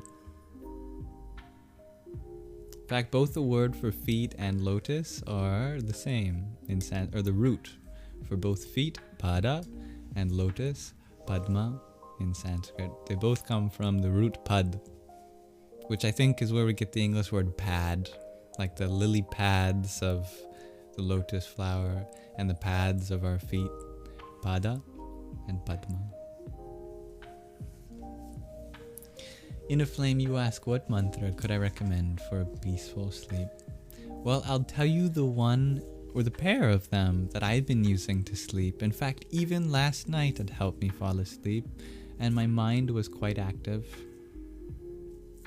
I almost stayed up longer than I should have, because something about me is that if I get started on a creative project before bedtime, I generally won't stop. I'll continue until either I have to go to sleep or I finish the creative project.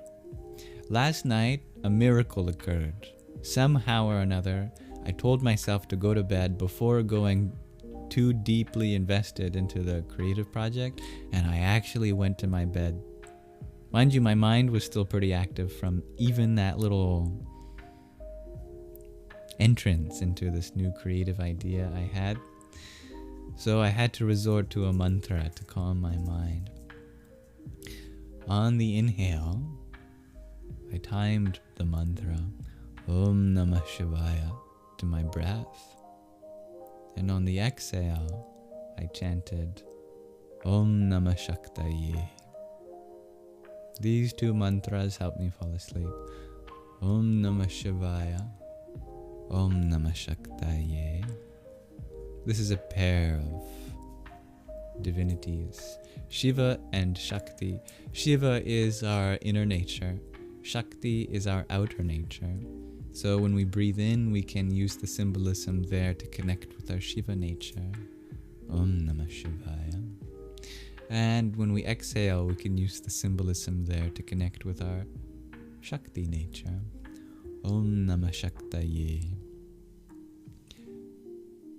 Shivaya is the dative form, the grammatical case of Shiva, which directs the Namah, the salutations to Om Namah Shivaya. And then the dative form of Shakti is Shaktaye. Om Namah Shaktaye. Salutations to Shiva. Shiva comes from probably the root Shiv, but it's quite mysterious because no one's actually quite sure how the word Shiva is derived, because the root Shiv is quite different. Shiva definitely has the sense of describing that which is auspicious. But the root, Shiv, means to lie down. So whatever the connection is between something being auspicious and something lying down, it's quite abstract. But anyway, I'm sure you can see how lying down, finding rest, going inward is, in one way or another, what grants a sense of auspiciousness. And then Shakti comes from the root Shak,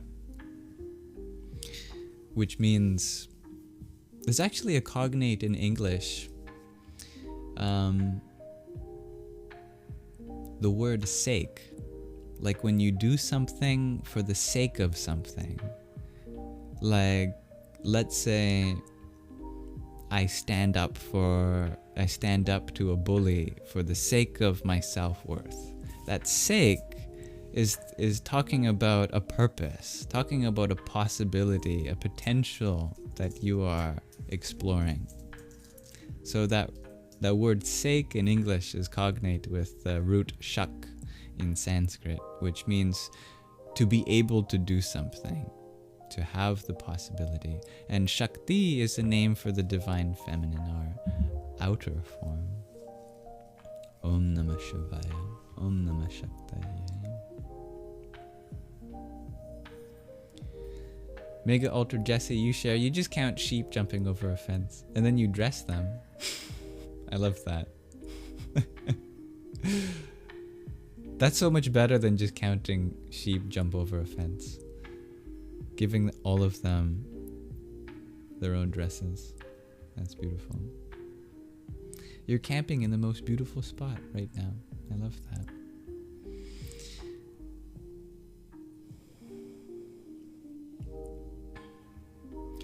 Om Namah Shaktaye.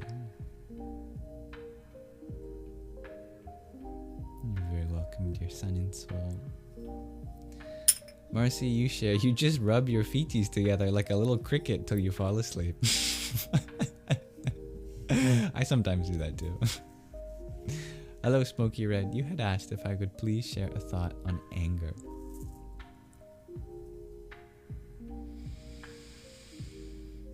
One of the easiest ways to dissolve anger is give it to the goddess.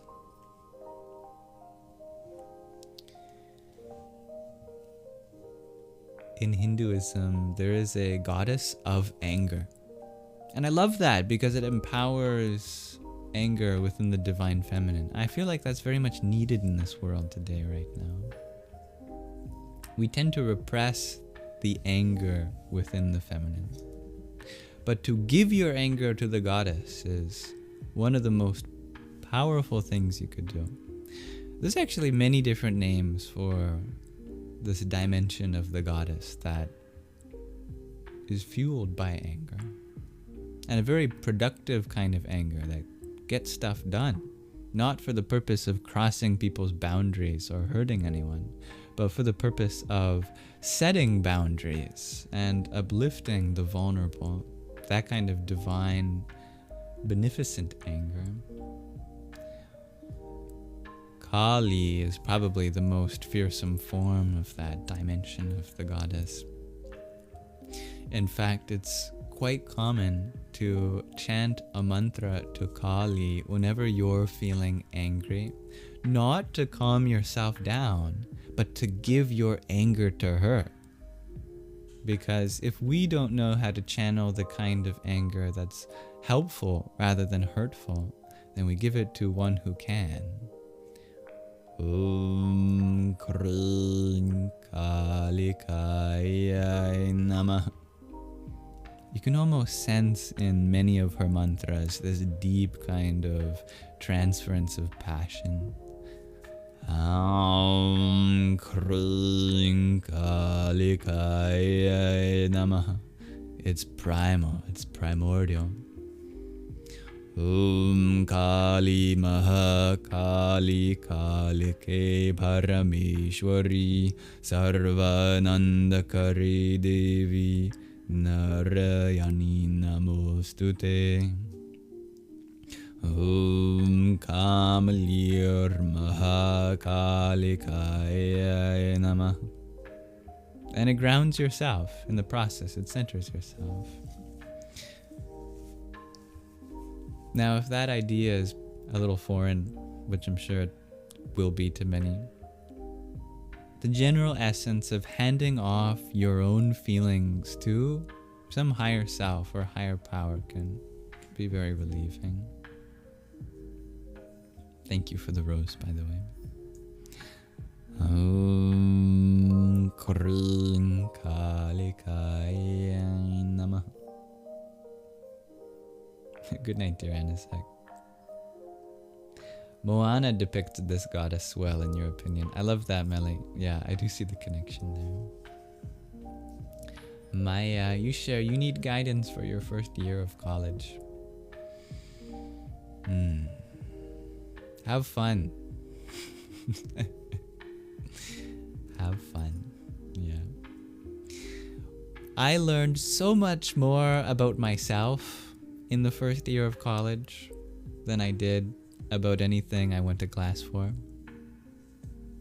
Remember that this time of our life where we're transitioning into adulthood is a time of great self-discovery. So if you notice that your grades are slipping, or that you're not meeting the standards that other people might expect at you to fulfill academically, that's probably because you're excelling at discovering yourself, finding yourself. So no matter what, whether you exceed academically, or if you spend more time outside of the classroom than what might be expected of you, you will be learning. It's a learning experience both inside and out. And there's really no wrong way to do that. Good evening, dear Sophie. My Wednesday was swell. Thank you. You love that second Kali mantra so much. Oh, it's a good one. Yeah. If you do it really fast, it's very powerful too. Silver Omniverse, you ask for a mantra for forgiveness. If you want to know how to say forgive me in Sanskrit, that can be a mantra. One of the most beautiful aspects of Sanskrit is that everyday phrases can be transformed into sacred sound.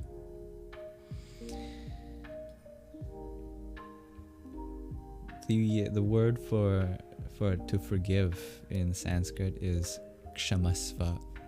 That's K, and then there's a retroflex sibilant ksh, sh, sh. It's almost similar to the X sound in English, but you curl your tongue back. Ksh, kshamasva, kshamasva. And then when you want to apply that forgiveness, or you're asking for forgiveness to apply to yourself, you say me. Me means to me, or for me. So kshamasva me. May that forgiveness apply to me. Kshamasva me. Kshamasva space M-E is how you'd romanize that. Kshamasva me. And you can turn that into a mantra. Throw the pranava in front of it. And you get kshamasva me. Kshamasva me. Kshamasva me. That works fine. That's a wonderful thing about Sanskrit. You have full permission to make any simple phrase into a mantra.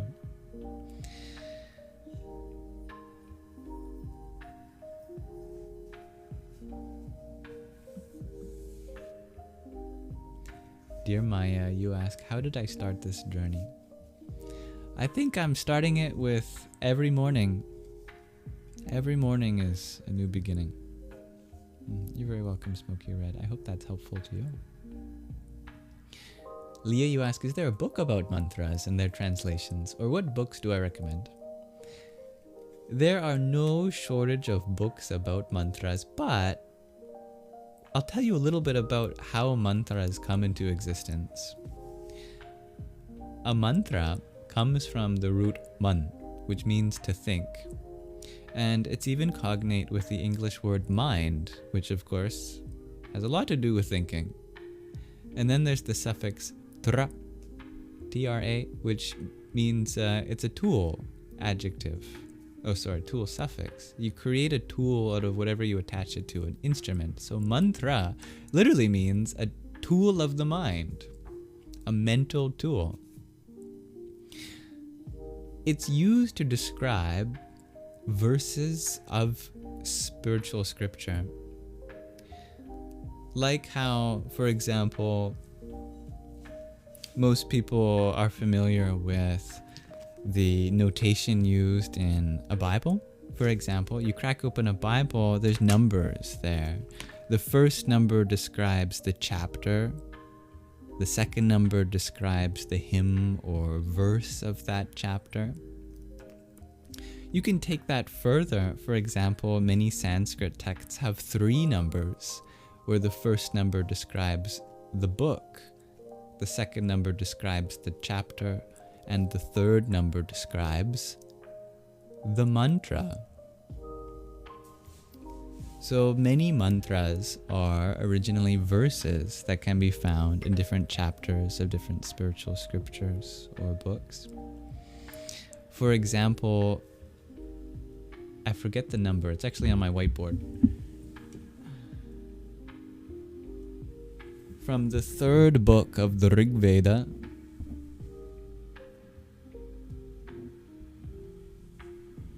what is that? You know what? I'll just look it up instead of craning my neck. This will only take a second.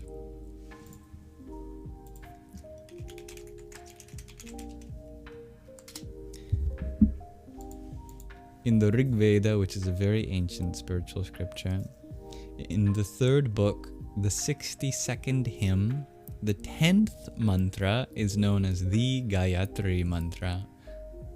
Om Bhur Bhuvasva Tatsaviturvarenyam Bhargo Devasya Dhimahi Dhiyo Yo Nah Prachodayat. So the whole scripture is just mantra. And the mantras tell stories. The mantras are conversations between the divine and the humans. And they have all sorts of allegories and metaphors, but each line is a sacred sound that you can repeat unto itself, that has been preserved for thousands of years. Many mantras come from scriptures like that. They're all in, at least these ones, are all in a language called Sanskrit, but you can make your own mantras. In fact, there are scriptures that describe how mantras are created. Or actually, the word to describe how mantras come into being usually isn't created. Generally, the philosophy is that mantras are not made, they are discovered. And so if you follow a pattern of sounds and bring it into this world, really, you are discovering a mantra, one that was always there in the potential. Now it was just channeled through you. Thank you, Tapini, for your heartbeat and your Go Popular.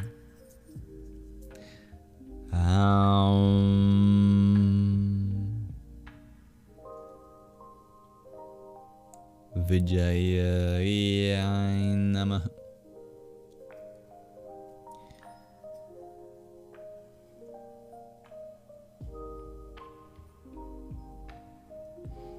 That's very understandable, dear Mega Ultra Jessie. Fortunately, no matter what qualification one may or may not receive from post-secondary education, your greatest qualification is just being human. And within your humanity, there is such a grace that you gift to this world, no matter how educated others may have in their titles and degrees and doctorates. You have within you all the experience you need to make the world a better place in your own way. Sun and Soul, you ask, is there a place that makes these chants easy to learn? You're very audio and visual driven. There are many resources online, if you know where to find them, but they're not that easy to find. That has to do with the fact that Sanskrit was for a long time mostly an oral tradition, meaning that it was meant to be heard and passed on simply from one person to another directly. And that kind of philosophy has been preserved, so it is often rare to find a really great reference for Sanskrit that isn't in person from someone who's learned directly from another person, etc. Sanskrit was a spiritual language passed down from guru to disciple. But that is changing because we live in an age in which vertical hierarchies are being seen as authoritarian and dogmatic. And more people are moving away from that direct line of transmission and something a little more lateral, from one person sharing what bits of experience they have to another and growing and learning together. I'm mostly self-taught. I don't have any singular reference that I can point you to, but I'm always happy to share what I've learned. It all starts from learning the alphabet of Sanskrit, which, in spite of its size being slightly larger than English, it's actually much more structured than English. So in many ways, it's easier to learn. If you know the pattern of sounds, those patterns reveal themselves to you, and Sanskrit begins to become a very self-revealing language. Thank you, 100th. Dear Garrett, you ask for thoughts on Trataka. Yes, that is an excellent practice of dharana, or concentration. In fact, I was talking to someone about that today. Why would one want to fix their gaze on a candlelight, or a rising or setting sun, or a moon, or a star? Beyond just gaining the skill to focus your concentration on something one-pointedly, also, the fact of the matter is that for us human beings, we are molded by our environment, and not just what physically exists around us, but what we give our attention to within it.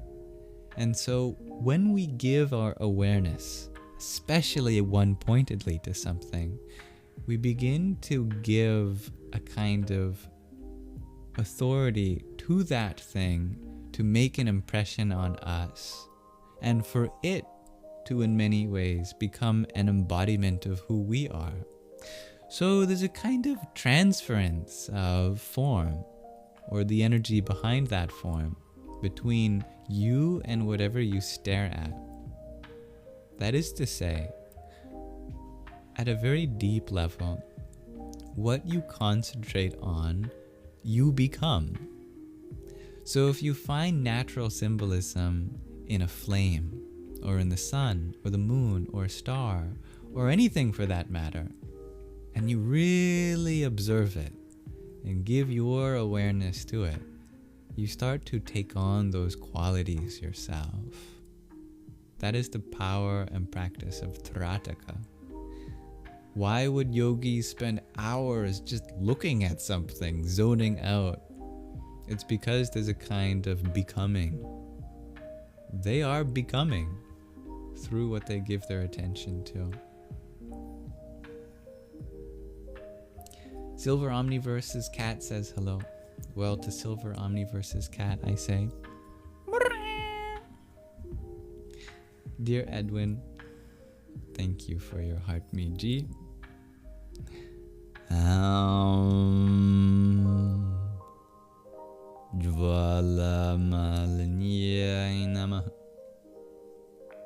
Dear Pretty in Pink Floyd, thank you for your rose as well. Sarvamangalaya Namah. And Liz Koo, thank you for your hand hearts.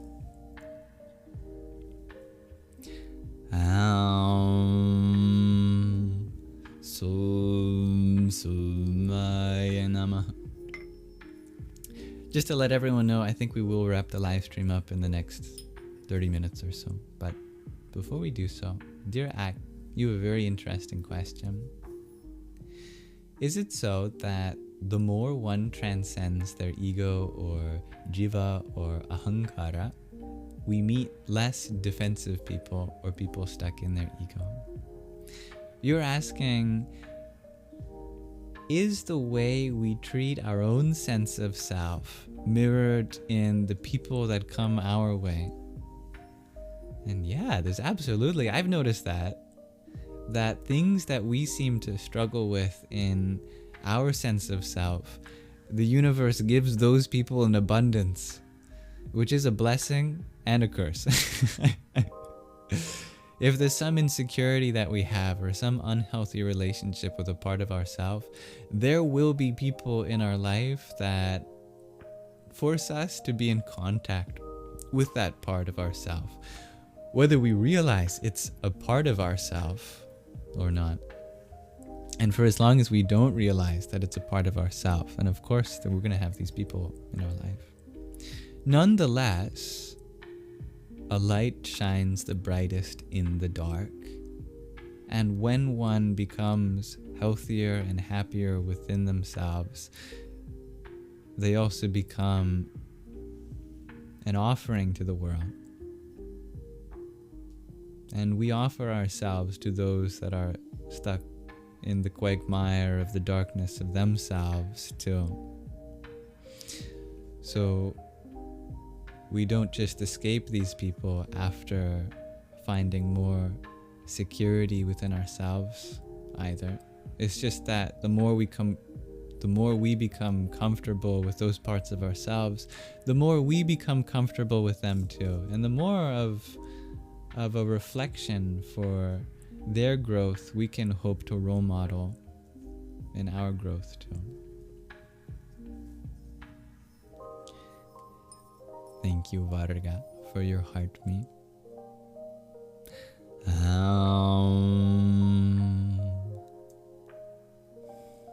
Vamadevaya namo Jyeshtaya namah Shreshtaya namo Rudraya namah Kalaya namah Kalvakarnaya namo Balaya namo Balavakarnaya namo Balapramathanaya namah Sarva Bhuta Damanaya namo Manonmanaya namah. And dear Mutant Jen, thank you for the banana. I did have a banana today. Thank you for the "You're awesome" and the heart balloons. May our love rise as well.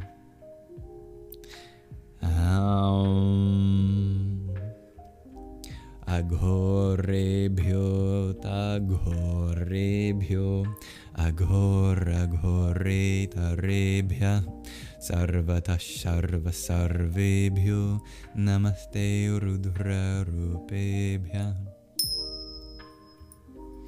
Good night, dear Edwin G. And good morning, Infinite Sunrise.